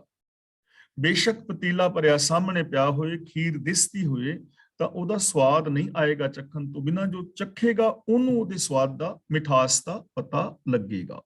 ਇਸੇ ਤਰ੍ਹਾਂ ਸੱਚ ਸੱਚ ਸੱਚ ਸੱਚ ਕਹੀ ਜਾਓ, ਪ੍ਰੇਮ ਪ੍ਰੇਮ ਪ੍ਰੇਮ ਪ੍ਰੇਮ ਕਹੀ ਜਾਓ, ਤਾਂ ਇਹਦੇ ਨਾਲ ਸੱਚ ਦਾ ਔਰ ਪ੍ਰੇਮ ਦਾ ਰਸ ਨਹੀਂ ਆਉਣਾ। ਰਸ ਉਸ ਨੂੰ ਆਏਗਾ ਜੋ ਸੱਚ ਬੋਲੇਗਾ, ਸੱਚ ਸੁਣੇਗਾ, ਸੱਚ ਕਮਾਏਗਾ, ਸੱਚ ਨੂੰ ਸੰਗ੍ਰਹਿਣ ਕਰੇਗਾ। ਯਾਨੀ ਮਨ ਬਚਨ ਔਰ ਕਰਮ ਕਰਕੇ ਜੋ ਸੱਚ ਨੂੰ ਇੰਪਲੀਮੈਂਟ ਕਰੇਗਾ, ਸੱਚੀ ਜ਼ਿੰਦਗੀ ਜੀਣ ਦੇ ਨਾਲ ਜਿਹੜੀ ਖੁਸ਼ੀ ਮਿਲੇਗੀ ਉਹ ਸੱਚ ਦਾ ਰਸ ਹੋਏਗਾ। ਹੁਣ ਸੱਚ ਦਾ ਰਸ ਤੇ ਉਹਨੂੰ ਆਏਗਾ ਨਾ ਜਿਹੜਾ ਇੰਪਲੀਮੈਂਟ ਕਰੇਗਾ। ਇਸੇ ਤਰ੍ਹਾਂ ਪ੍ਰੇਮ ਹੈ, ਤਾਂ ਪ੍ਰੇਮ ਦੇ ਨਾਲ ਜਦੋਂ ਕੋਈ ਜ਼ਿੰਦਗੀ ਜੀਵੇਗਾ ਤਾਂ ਪ੍ਰੇਮਮਈ ਜ਼ਿੰਦਗੀ ਜੀਣ ਦੇ ਨਾਲ ਜਿਹੜੀ ਖੁਸ਼ੀ ਮਿਲੇਗੀ ਉਹ ਉਹਨੂੰ ਮਿਲੇਗੀ ਜੋ ਪ੍ਰੇਮ ਕਰੇਗਾ, ਜੋ ਨਿਰਭਉ ਹੋਵੇਗਾ, ਜੋ ਨਿਰਵੈਰ ਹੋਏਗਾ। ਤਾਂ ਗੁਰੂ ਪਾਤਸ਼ਾਹ ਜੀ ਕਹਿੰਦੇ ਨੇ, ਨਾ ਤਾਂ ਜਿਸ ਦਾ ਰੱਬੀ ਗੁਣਾਂ ਦੇ ਨਾਲ ਪ੍ਰੀਤ ਬਣੀ, ਨਾ ਹੀ ਜਿਸ ਨੇ ਉਸ ਰੱਬੀ ਗੁਣਾਂ ਦੇ ਰਸ ਨੂੰ ਮਾਣਿਆ। ਰਸਨਾ ਫਿੱਕਾ ਬੋਲਣਾ, ਨਿਤ ਨਿਤ ਹੋਏ ਖੁਆਰ। ਤੇ ਜਿਹੜਾ ਜੀਭ ਦੇ ਨਾਲ ਵੀ ਫਿੱਕਾ ਬੋਲਦਾ ਹੈ, ਨਾ ਰੱਬੀ ਗੁਣਾਂ ਨਾਲ ਪਿਆਰ ਬਣਿਆ, ਨਾ ਰੱਬੀ ਗੁਣਾਂ ਨੂੰ ਇੰਪਲੀਮੈਂਟ ਕੀਤਾ, ਸਗੋਂ ਜਿਹੜਾ ਬੰਦਾ ਰਸਨਾ ਦੇ ਨਾਲ ਵੀ ਫਿੱਕਾ ਬੋਲਦਾ ਹੈ, ਝੂਠ ਬੋਲਦਾ ਹੈ, ਕਿਸੇ ਦੀ ਖਾਮਖਾ ਸਾਰਾ ਦਿਨ ਬਦਖੋਈ ਕਰਦਾ ਹੈ, ਗੁੱਸੇ ਔਰ ਕ੍ਰੋਧ ਵਾਲੇ ਬੋਲ ਬੋਲਦਾ ਹੈ, ਔਰ ਸੱਚ ਤੋਂ ਉਲਟ ਜ਼ਿੰਦਗੀ ਦੇ ਬੋਲ ਬੋਲਦਾ ਹੈ, ਫਿੱਕੇ ਬੋਲ, ਦੂਜਿਆਂ ਨੂੰ ਦੁੱਖ ਦੇਣ ਵਾਲੇ ਬੋਲ ਬੋਲਦਾ ਹੈ, ਤਾਂ ਐਸਾ ਬੰਦਾ ਨਿਤ ਨਿਤ ਹੋਏ ਖੁਆਰ, ਨਿਤ ਹੀ ਖੁਆਰ ਹੁੰਦਾ ਹੈ, ਚਾਹੇ ਉਹ ਇਸਤਰੀ ਹੈ ਜਾਂ ਪੁਰਸ਼ ਹੈ, ਹਿੰਦੂ, ਮੁਸਲਮਾਨ, ਸਿੱਖ, ਈਸਾਈ ਕੋਈ ਵੀ ਹੈ, ਜਵਾਨ ਹੈ, ਬਜ਼ੁਰਗ ਹੈ ਜਾਂ ਬੱਚਾ ਹੈ, ਰਾਜਾ ਹੈ ਜਾਂ ਪ੍ਰਜਾ ਹੈ, ਜਿੱਥੇ ਵੀ ਇਹ ਸ਼ੁਭ ਗੁਣ ਨਹੀਂ ਹਨ, ਜਿੱਥੇ ਜ਼ਬਾਨ ਦੇ ਅੰਦਰ ਵੀ ਰਸ ਨਹੀਂ ਹੈ, ਜ਼ਬਾਨ ਤੇ ਸੱਚ ਔਰ ਪਿਆਰ ਨਹੀਂ ਹੈ, ਉਹ ਇਨਸਾਨ ਹਮੇਸ਼ਾ ਹਮੇਸ਼ਾ ਖੁਆਰ ਹੁੰਦਾ ਹੈ, ਦੁਖੀ ਹੁੰਦਾ ਹੈ। ਨਾਨਕ ਪਈਐ ਕਿਰਤ ਕਮਾਵਣਾ, ਕੋਈ ਨਾ ਮੇਟਣ ਹਾਰ। ਇਹਨੂੰ ਪਈਏ ਨਹੀਂ ਪੜਨਾ, ਪਈਐ। ਪਈਏ ਤਾਂ ਬਣੇਗਾ ਜੇ ਈੜੀ ਨਾਲ ਸਿਹਾਰੀ ਹੋਏਗੀ। ਨਾਨਕ ਪਈਐ ਕਿਰਤ ਕਮਾਵਣਾ, ਕੋਈ ਨਾ ਮੇਟਣ ਹਾਰ। ਕਿਰਤ ਸ਼ਬਦ ਜਾਂ ਪਈਐ ਕਿਰਤ ਦਾ ਮਤਲਬ ਹੈ ਪਿਛਲੇ ਕੀਤੇ ਕੰਮਾਂ ਦੇ ਇਕੱਠੇ ਹੋਏ ਸੰਸਕਾਰ। ਪਈਐ ਕਿਰਤ ਦਾ ਮਤਲਬ ਪਿਛਲੇ ਕੀਤੇ ਕੰਮਾਂ ਦੇ ਇਕੱਠੇ ਹੋਏ ਸੰਸਕਾਰਾਂ ਅਨੁਸਾਰ। ਕਿਰਤ ਕਮਾਵਣਾ ਦਾ ਮਤਲਬ ਫਿਰ ਬੰਦਾ ਕੰਮ ਕਰਦਾ ਹੈ, ਕਿ ਹਰੇਕ ਜੀਵ ਆਪਣੇ ਹੁਣ ਤੱਕ ਦੇ ਕੀਤੇ ਕੰਮਾਂ ਦੇ ਇਕੱਠੇ ਹੋਏ ਸੰਸਕਾਰਾਂ ਅਨੁਸਾਰ ਕੰਮ ਕਰਦਾ ਹੈ। ਕੋਈ ਨਾ ਮੇਟਣ ਹਾਰ, ਤੇ ਕੋਈ ਬੰਦਾ ਇਸ ਬਣੇ ਹੋਏ ਗੇੜ ਨੂੰ ਆਪਣੇ ਉਦਮ ਦੇ ਨਾਲ ਮਿਟਾ ਨਹੀਂ ਸਕਦਾ, ਕਰਮ ਕਾਂਡਾਂ ਦੇ ਨਾਲ ਮਿਟਾ ਨਹੀਂ ਸਕਦਾ। ਜਿਹੜਾ ਸੁਭਾਅ ਬਣ ਗਿਆ ਹੈ, ਉਹ ਸੁਭਾਅ ਨੂੰ ਬਦਲਣਾ ਕਿੰਨਾ ਔਖਾ ਹੈ। ਚਾਹੇ ਸੁਭਾਅ ਚੰਗਾ ਬਣਿਆ ਹੈ ਜਾਂ ਮੰਦਾ ਬਣਿਆ ਹੈ, ਚੰਗੇ ਨੂੰ ਤੇ ਬਦਲਣ ਦੀ ਲੋੜ ਨਹੀਂ, ਕਿਉਂਕਿ ਚੰਗਾ ਸੁਭਾਅ ਤਾਂ ਹੋਣਾ ਚਾਹੀਦਾ ਹੈ। ਤੇ ਜਿਨ੍ਹਾਂ ਦਾ ਮਾੜਾ ਸੁਭਾਅ ਬਣ ਗਿਆ ਹੈ, ਝੂਠ ਬੋਲਣ ਦਾ ਜਾਂ ਫਰੇਬ ਕਰਨ ਦਾ ਜਾਂ ਈਰਖਾ ਦਵੇਸ਼ ਦਾ ਜਾਂ ਵੈਰ ਵਿਰੋਧ ਆਦਿਕ ਦਾ, ਚੁਗਲੀ ਨਿੰਦਾ ਦਾ, ਉਹਨੂੰ ਬਦਲਣਾ ਕਿੰਨਾ ਔਖਾ ਹੈ। ਹੁਣ ਕਿਤਨੇ ਲੋਕ ਨੇ ਜੋ ਡਿਪਰੈਸ਼ਨ ਦੇ ਸ਼ਿਕਾਰ ਨੇ, ਜੋ ਡਿਪਰੈਸ਼ਨ ਦੇ ਸ਼ਿਕਾਰ ਨੇ ਜਾਂ ਹੋ ਰਹੇ ਨੇ ਜਾਂ ਹੋਣਗੇ ਜਾਂ ਹੋ ਚੁੱਕੇ ਨੇ, ਤਾਂ ਇਹ ਚਿੰਤਾ ਇੱਕ ਆਦਤ ਹੈ, ਲੇਕਿਨ ਇਹਨੂੰ ਬਦਲਣਾ ਕਿੰਨਾ ਔਖਾ ਹੈ। ਹੁਣ ਅਸੀਂ ਆਪਣੇ ਬਹੁਤ ਸਾਰੇ ਸੱਜਣਾ ਮਿੱਤਰਾਂ ਨੂੰ, ਵੀਰਾਂ ਭੈਣਾਂ ਨੂੰ, ਜੇ ਕੋਈ ਪ੍ਰੋਬਲਮ ਹੈ ਤਾਂ ਕਹਿ ਦਿੰਦੇ ਆ ਵੀ ਚਿੰਤਾ ਨਾ ਕਰਿਆ ਕਰ। ਤਾਂ ਚਿੰਤਾ ਨਾ ਕਰਿਆ ਕਰ, ਇਹ ਤਾਂ ਉਹਨੂੰ ਵੀ ਪਤਾ ਹੈ, ਲੇਕਿਨ ਇੰਨੀ ਗੱਲ ਕਹਿਣ ਦੇ ਨਾਲ ਚਿੰਤਾ ਨਾ ਕਰਿਆ ਕਰ, ਚਿੰਤਾ ਹਟਦੀ ਥੋੜਾ ਹੈ। ਕਿੰਨੇ ਲੋਕਾਂ ਨੂੰ ਕਿਹਾ ਹੈ ਚਿੰਤਾ ਨਾ ਕਰਿਆ ਕਰ, ਕਿ ਇਹਨਾਂ ਕਹਿਣ ਨਾਲ ਹਟ ਜਾਂਦੀ। ਸਾਨੂੰ ਵੀ ਤੇ ਕਿੰਨੇ ਲੋਕ ਕਹਿੰਦੇ ਨੇ ਵੀ ਭਾਈ ਸਾਹਿਬ ਤੁਸੀਂ ਵੀਰ ਜਾਂ ਭੈਣ ਚਿੰਤਾ ਨਾ ਕਰਿਆ ਕਰੋ, ਕਿ ਇਹਨਾਂ ਕਹਿਣ ਨਾਲ ਚਿੰਤਾ ਹਟ ਜਾਂਦੀ ਹੈ। ਬੰਦਾ ਛੱਡਣ ਦਾ ਯਤਨ ਵੀ ਕਰਦਾ ਹੈ। ਲੋਕ ਡਾਕਟਰਾਂ ਕੋਲ ਜਾਂਦੇ ਨੇ, ਡਾਕਟਰ ਵੀ ਕਹਿੰਦੇ ਨੇ ਵੀ ਚਿੰਤਾ ਨਾ ਕਰਿਆ ਕਰ, ਤੇ ਫਿਰ ਅਸੀਂ ਕਹਿੰਦੇ ਆ ਵੀ ਡਾਕਟਰ ਜੀ ਮੈਂ ਯਤਨ ਤੇ ਬੜਾ ਕਰਦਾ ਹਾਂ ਨਿਕਲਣ ਦਾ, ਪਰ ਮੈਂ ਇੱਥੋਂ ਨਿਕਲ ਨਹੀਂ ਸਕਦਾ। ਮੈਂ ਰਹਿਣ ਦਾ ਯਤਨ ਤਾਂ ਕਰਦਾ, ਖੁਸ਼ ਰਹਿਣ ਦਾ, ਪਰ ਮੈਂ ਖੁਸ਼ ਰਹਿ ਨਹੀਂ ਸਕਦਾ। ਹੁਣ ਕਿਉਂ ਨਹੀਂ ਰਹਿ ਸਕਦਾ? ਕਿਉਂਕਿ ਪਈਐ ਕਿਰਤ ਕਮਾਵਣਾ, ਕੋਈ ਨਾ ਮੇਟਣ ਹਾਰ। ਹੁਣ ਜਿਹੜਾ ਬਣਿਆ ਹੋਇਆ ਸੁਭਾਅ ਹੈ ਉਹਨੂੰ ਮੇਟਣਾ ਔਖਾ ਹੈ। ਜੋ ਨਿਊਰੋਨਲ ਪੈਟਰਨ ਬਣ ਗਏ ਨੇ, ਨੈਗੇਟਿਵਿਟੀ ਦੇ ਜੋ ਸਰਕਲ ਇੱਕ ਬਣ ਗਿਆ ਹੈ, ਜੋ ਸੁਭਾਅ ਬਣ ਗਿਆ ਹੈ, ਉਹਨੂੰ ਮੇਟਣਾ ਸੌਖਾ ਥੋੜਾ ਹੈ। ਹਾਂ, ਬਦਲ ਸਕਦਾ ਹੈ ਸੁਭਾਅ, ਜੇ ਉਹਨੂੰ ਕੋਈ ਸਹੀ ਮੈਥਡ ਮਿਲ ਜਾਏ, ਸਹੀ ਤਰੀਕਾ ਮਿਲ ਜਾਏ, ਤਾਂ ਫਿਰ ਉਹ ਬਦਲ ਸਕਦਾ ਹੈ, ਬਦਲਿਆ ਜਾ ਸਕਦਾ ਹੈ। ਇੰਪੋਸੀਬਲ ਤਾਂ ਨਹੀਂ ਹੈ, ਲੇਕਿਨ ਔਖਾ ਹੈ। ਗੁਰੂ ਪਾਤਸ਼ਾਹ ਜੀ ਕਹਿੰਦੇ ਨੇ ਹਰ ਜੀਵ ਆਪਣੇ ਕੀਤੇ ਹੋਏ ਪੁਰਾਣੇ ਜਿਹੜੇ ਕਰਮ ਨੇ, ਪੁਰਾਣੇ ਦਾ ਮਤਲਬ ਇਸ ਜਨਮ ਚ ਪਿੱਛੇ ਜੋ ਕਰ ਚੁੱਕੇ ਹਾਂ, ਉਹਦੇ ਮੁਜਬ ਬਣੇ ਜੋ ਸੁਭਾਅ ਹੈ, ਉਹਦੇ ਮੁਤਾਬਕ ਸਾਰੇ ਲੋਕ ਜੀਵੀ ਜਾ ਰਹੇ ਨੇ। ਉਹਨਾਂ ਨੂੰ ਕੋਈ ਮੇਟਣ ਵਾਲਾ ਨਹੀਂ ਹੈ। ਇਸ ਚੀਜ਼ ਨੂੰ ਕੋਈ ਮਿਟਾ ਨਹੀਂ ਸਕਦਾ, ਝੁਠਲਾ ਨਹੀਂ ਸਕਦਾ। ਕਿਹੜੀ ਚੀਜ਼? ਕਿ ਜੈਸੇ ਅਸੀਂ ਸੁਭਾਅ ਬਣਾ ਲਾਂਗੇ ਬਣਦਾ ਚਲਾ ਜਾਏਗਾ, ਉਹਨੂੰ ਕੋਈ ਮਿਟਾਉਣ ਵਾਲਾ ਨਹੀਂ ਹੈ। ਅਗਲਾ ਬਚਨ ਗੁਰੂ ਪਾਤਸ਼ਾਹ ਜੀ ਕਰਦੇ ਨੇ, ਪੌੜੀ, ਜੇ ਪ੍ਰਭ ਸਾਲਾ ਹੈ ਆਪਣਾ ਸੋ ਸ਼ੋਭਾ ਪਾਏ। ਕਿ ਜੋ ਮਨੁੱਖ ਆਪਣੇ ਪ੍ਰਭੂ ਦੀ ਸਿਫਤ ਸਲਾਹ ਕਰਦਾ ਹੈ ਉਹ ਸ਼ੋਭਾ ਖੱਟਦਾ ਹੈ ਇਸ ਦੁਨੀਆ ਵਿੱਚ। ਹੁਣ ਦੇਖੋ, ਇੱਕ ਤਾਂ ਉਹ ਲੋਕ ਨੇ ਜਿਨ੍ਹਾਂ ਨੇ ਨੈਗੇਟਿਵਿਟੀ ਸਹਿੜੀ ਹੈ, ਜਿਨ੍ਹਾਂ ਨੇ ਸਿਰਫ ਵੇਦ ਪਾਠ ਆਦਿਕ ਜਿਹੜੇ ਨੇ ਧਰਮ ਗ੍ਰੰਥਾਂ ਦੇ ਪਾਠ ਕੀਤੇ ਨੇ ਔਰ ਕਰਾਏ ਨੇ, ਸੁਣਿਆ ਔਰ ਸੁਣਾਇਆ ਹੈ, ਲੇਕਿਨ ਅਮਲ ਨਹੀਂ ਕੀਤਾ, ਗੁਰੂ ਗਿਆਨ ਮੁਤਾਬਕ ਜ਼ਿੰਦਗੀ ਨਹੀਂ ਜੀਵੀ, ਅਸਲੀਅਤ ਨੂੰ ਨਹੀਂ ਸਮਝਿਆ। ਉਹਨਾਂ ਦੀ ਉਹ ਹਾਲਾਤ ਹੈ, ਮਾੜੇ ਕਰਮ ਕਰ ਰਹੇ ਨੇ, ਮਾੜਾ ਬੋਲ ਰਹੇ ਨੇ, ਮਾੜਾ ਸੋਚ ਰਹੇ ਨੇ ਔਰ ਦੁਖੀ ਹੋ ਰਹੇ ਨੇ ਅਤੇ ਅਸ਼ਾਂਤ ਹੋ ਰਹੇ ਨੇ। ਤਾਂ ਇੱਥੇ ਹੁਣ ਉਹਦੀ ਗੱਲ ਕਰ ਰਹੇ ਨੇ, ਜੋ ਬੰਦਾ ਰੱਬ ਦੀ ਸਿਫਤ ਸਲਾਹ ਕਰਦਾ ਹੈ ਉਹ ਬੰਦਾ ਬਚ ਸਕਦਾ ਹੈ ਅਵਗੁਣਾਂ ਤੋਂ ਵੀ, ਪਾਪਾਂ ਤੋਂ ਵੀ, ਵਿਕਾਰਾਂ ਤੋਂ ਵੀ। ਇਹ ਹੁਣ ਗਿਆਨ ਦਾ ਦੀਵਾ ਦੇ ਰਹੇ ਨੇ। ਗਿਆਨ ਦਾ ਦੀਵਾ ਹੈ ਜਿਹੜਾ ਜਗਾਏਗਾ, ਉਹਦੀ ਜ਼ਿੰਦਗੀ ਚੋਂ ਵਿਕਾਰਾਂ ਦਾ, ਪਾਪਾਂ ਦਾ ਹਨੇਰਾ ਖਤਮ ਹੋ ਜਾਏਗਾ। ਜੇ ਪ੍ਰਭ ਸਲਾਹੇ ਆਪਣਾ ਸੋ ਸ਼ੋਭਾ ਪਾਏ। ਜੋ ਮਨੁੱਖ ਪ੍ਰਭੂ ਦੀ ਸਿਫਤ ਸਲਾਹ ਕਰਦਾ ਹੈ ਉਹ ਸ਼ੋਭਾ ਖੱਟਦਾ ਹੈ। ਸਿਫਤ ਸਲਾਹ ਕਰਨ ਦਾ ਮਤਲਬ ਮਨ, ਬਚਨ ਔਰ ਕਰਮ ਕਰਕੇ ਜੋ ਗੁਣਾਂ ਦਾ ਧਾਰਨੀ ਹੁੰਦਾ ਹੈ, ਜੋ ਗੁਣ ਮੂਲ ਮੰਤਰ ਵਿੱਚ ਬਿਆਨ ਕੀਤੇ ਨੇ, ਜੋ ਗੁਣ ਸਾਨੂੰ ਸਾਰੀ ਬਾਣੀ ਦੇ ਵਿੱਚ ਦੱਸੇ ਜਾ ਰਹੇ ਨੇ, ਜੋ ਸ਼ੁਭ ਗੁਣ ਨੇ, ਜੋ ਯੂਨੀਵਰਸਲ ਟਰੁੱਥ ਹੈ, ਜੋ ਬ੍ਰਹਿਮੰਡੀ ਸੱਚ ਹੈ, ਜੋ ਉਸ ਨੂੰ ਧਾਰਨ ਕਰਦਾ ਹੈ, ਇੰਪਲੀਮੈਂਟ ਕਰਦਾ ਹੈ, ਉਹ ਬੰਦਾ ਸ਼ੋਭਾ ਪਾਉਂਦਾ ਹੈ। ਤਾਂ ਇਹਦਾ ਮਤਲਬ ਜਿਨ੍ਹਾਂ ਲੋਕਾਂ ਦੀ ਜ਼ਿੰਦਗੀ ਵਿੱਚ ਪਾਪ ਵਿਕਾਰ ਆ ਗਏ ਨੇ, ਡਿਪਰੈਸ਼ਨ ਆਦਿਕ ਦਾ ਸ਼ਿਕਾਰ ਹੋ ਗਏ ਨੇ, ਜੇ ਉਹ ਟਰਾਈ ਕਰਨ ਸ਼ੁਭ ਗੁਣਾਂ ਦੇ ਨਾਲ ਜੁੜਨ ਦੀ, ਤਾਂ ਉਹ ਵੀ ਸ਼ੋਭਾ ਖੱਟ ਸਕਦੇ ਨੇ, ਉਹ ਡਿਪਰੈਸ਼ਨ ਚੋਂ ਬਾਹਰ ਆ ਸਕਦੇ ਨੇ। ਜੇ ਪੋਜ਼ਿਟਿਵ ਸੋਚ ਸੋਚਣ ਤਾਂ ਉਹ ਸ਼ੋਭਾ। ਤਾਂ ਅਗਲਾ ਬਚਨ ਗੁਰੂ ਜੀ ਕਰ ਰਹੇ ਨੇ, ਹਉਮੈ ਵਿੱਚੋਂ ਦੂਰ ਕਰ ਸੱਚ ਮਨ ਵਸਾਏ। ਮਨ ਦਾ ਮਤਲਬ ਮਨ ਵਿੱਚੋਂ ਹਉਮੈ ਮਿਟਾ ਕੇ ਜੋ ਸਦਾ ਥਿਰ ਰਹਿਣ ਵਾਲੇ ਪ੍ਰਭੂ ਨੂੰ ਆਪਣੇ ਮਨ ਵਿੱਚ ਵਸਾਉਂਦਾ ਹੈ, ਹਉਮੈ ਵਿੱਚੋਂ ਦੂਰ ਕਰ ਸੱਚ ਮਨ ਵਸਾਏ। ਸੱਚ ਨੂੰ ਮਨ ਦੇ ਅੰਦਰ ਵਸਾ ਲੈ, ਸਦਾ ਥਿਰ ਪ੍ਰਭੂ ਦੇ ਰੱਬੀ ਗੁਣਾਂ ਨੂੰ ਮਨ ਦੇ ਵਿੱਚ ਵਸਾ ਲੈ ਔਰ ਆਪਣੀ ਈਗੋ ਨੂੰ ਦੂਰ ਕਰ ਦੇਵੇ। ਹੁਣ ਦੇਖੋ, ਸੱਚ ਵਾਸਤੇ ਸਾਨੂੰ ਈਗੋ ਨੂੰ ਦੂਰ ਤਾਂ ਕਰਨਾ ਪਵੇਗਾ। ਜੇ ਅਸੀਂ ਸੱਚ ਸੁਣਨਾ ਹੈ, ਸੱਚ ਨੂੰ ਕਮਾਣਾ ਹੈ ਜਾਂ ਸੱਚ ਸਿੱਖਣਾ ਹੈ, ਤਾਂ ਈਗੋ ਤਾਂ ਦੂਰ ਕਰਨੀ ਪਵੇਗੀ ਨਾ। ਬਾਈ ਦੀ ਵੇ, ਮੇਰੇ ਅੰਦਰ ਕੋਈ ਗਲਤੀ ਹੈ, ਮੈਂ ਕੁਝ ਗਲਤ ਬੋਲ ਰਿਹਾ ਜਾਂ ਮੈਂ ਕੁਝ ਗਲਤ ਕਰ ਰਿਹਾ, ਤੇ ਜੇ ਮੈਨੂੰ ਕੋਈ ਕਹੇ ਕਿ ਵੀਰ ਜੀ ਤੁਸੀਂ ਇੱਥੋਂ ਗਲਤ ਹੈਗੇ ਹੋ, ਲੇਕਿਨ ਮੇਰੇ ਅੰਦਰ ਹਉਮੈ ਹੋਵੇ ਤੇ ਮੈਂ ਟੁੱਟ ਕੇ ਪੈ ਜਾਵਾਂ ਵੀ ਤੂੰ ਮੈਨੂੰ ਗਲਤ ਕਹਿਣ ਵਾਲਾ ਕੌਣ ਹੁੰਦਾ, ਮੈਂ ਬਿਲਕੁਲ ਠੀਕ ਹਾਂ, ਤਾਂ ਮੈਂ ਕਦੇ ਗਲਤ ਨਹੀਂ ਹੋ ਸਕਾਂਗਾ, ਨਾ ਮੈਂ ਸਹੀ ਨਹੀਂ ਹੋ ਪਾਵਾਂਗਾ, ਮੈਂ ਗਲਤ ਹੀ ਰਹਾਂਗਾ। ਹੁਣ ਮੈਂ ਜੇਕਰ ਸੱਚਾ ਹੋਣਾ ਹੈ, ਸਹੀ ਹੋਣਾ ਹੈ, ਤਾਂ ਮੈਨੂੰ ਆਪਣੀ ਈਗੋ ਦੂਰ ਕਰਨੀ ਪਵੇਗੀ, ਆਪਣੇ ਅੰਦਰ ਨਿਮਰਤਾ ਧਾਰਨ ਕਰਨੀ ਪਏਗੀ ਕਿ ਠੀਕ ਹੈ, ਮੇਰੀ ਤੁਹਾਡੀ ਗੱਲ ਤਾਂ ਠੀਕ ਹੈ, ਮੈਂ ਗਲਤ ਹਾਂ, ਮੈਂ ਆਪਣੀ ਗਲਤੀ ਸਵੀਕਾਰ ਕਰਨਾ ਤੇ ਮੈਂ ਆਪਣੀ ਗਲਤੀ ਨੂੰ ਸੁਧਾਰ ਲਵਾਂ, ਤਾਂ ਮੈਂ ਠੀਕ ਹੋ ਸਕਦਾ ਹਾਂ। ਸੰਭਾਵਨਾ ਹੈ। ਪਰ ਜੇ ਮੈਂ ਆਪਣੀ ਈਗੋ ਦੇ ਉੱਤੇ ਅੜਿਆ ਰਹਾਂ, ਤੁਹਾਡੀ ਗੱਲ ਨਾ ਮੰਨਣਾ, ਫਿਰ ਤਾਂ ਨਹੀਂ ਨਾ ਸੁਧਾਰ ਹੋਏਗਾ। ਇਸ ਲਈ ਸੱਚ ਦੇ ਨਾਲ ਅਸੀਂ ਜੁੜ ਸਕਦੇ ਹਾਂ ਜੇ ਆਪਣੀ ਈਗੋ ਨੂੰ ਦੂਰ ਕਰੀਏ। ਹੁਣ ਦੇਖੋ, ਅਸੀਂ ਗੁਰਬਾਣੀ ਪੜ੍ਹਦੇ ਹਾਂ, ਮੱਥਾ ਟੇਕਦੇ ਹਾਂ, ਤਾਂ ਸਾਡੀ ਮੇਨ ਪ੍ਰੋਬਲਮ ਕੀ ਹੈ? ਅਸੀਂ ਆਪਣੇ ਵੱਲ ਵੇਖੀਏ ਕਿ ਕਿਤੇ ਸਾਡੇ ਅੰਦਰ ਈਗੋ ਤਾਂ ਨਹੀਂ, ਹਉਮੈ ਤਾਂ ਨਹੀਂ ਬਾਰੀਕ ਰੂਪ ਦੇ ਅੰਦਰ। ਤਾਂ ਈਗੋ ਦੀ ਪਹਿਚਾਨ ਕਿਵੇਂ ਹੋਵੇ?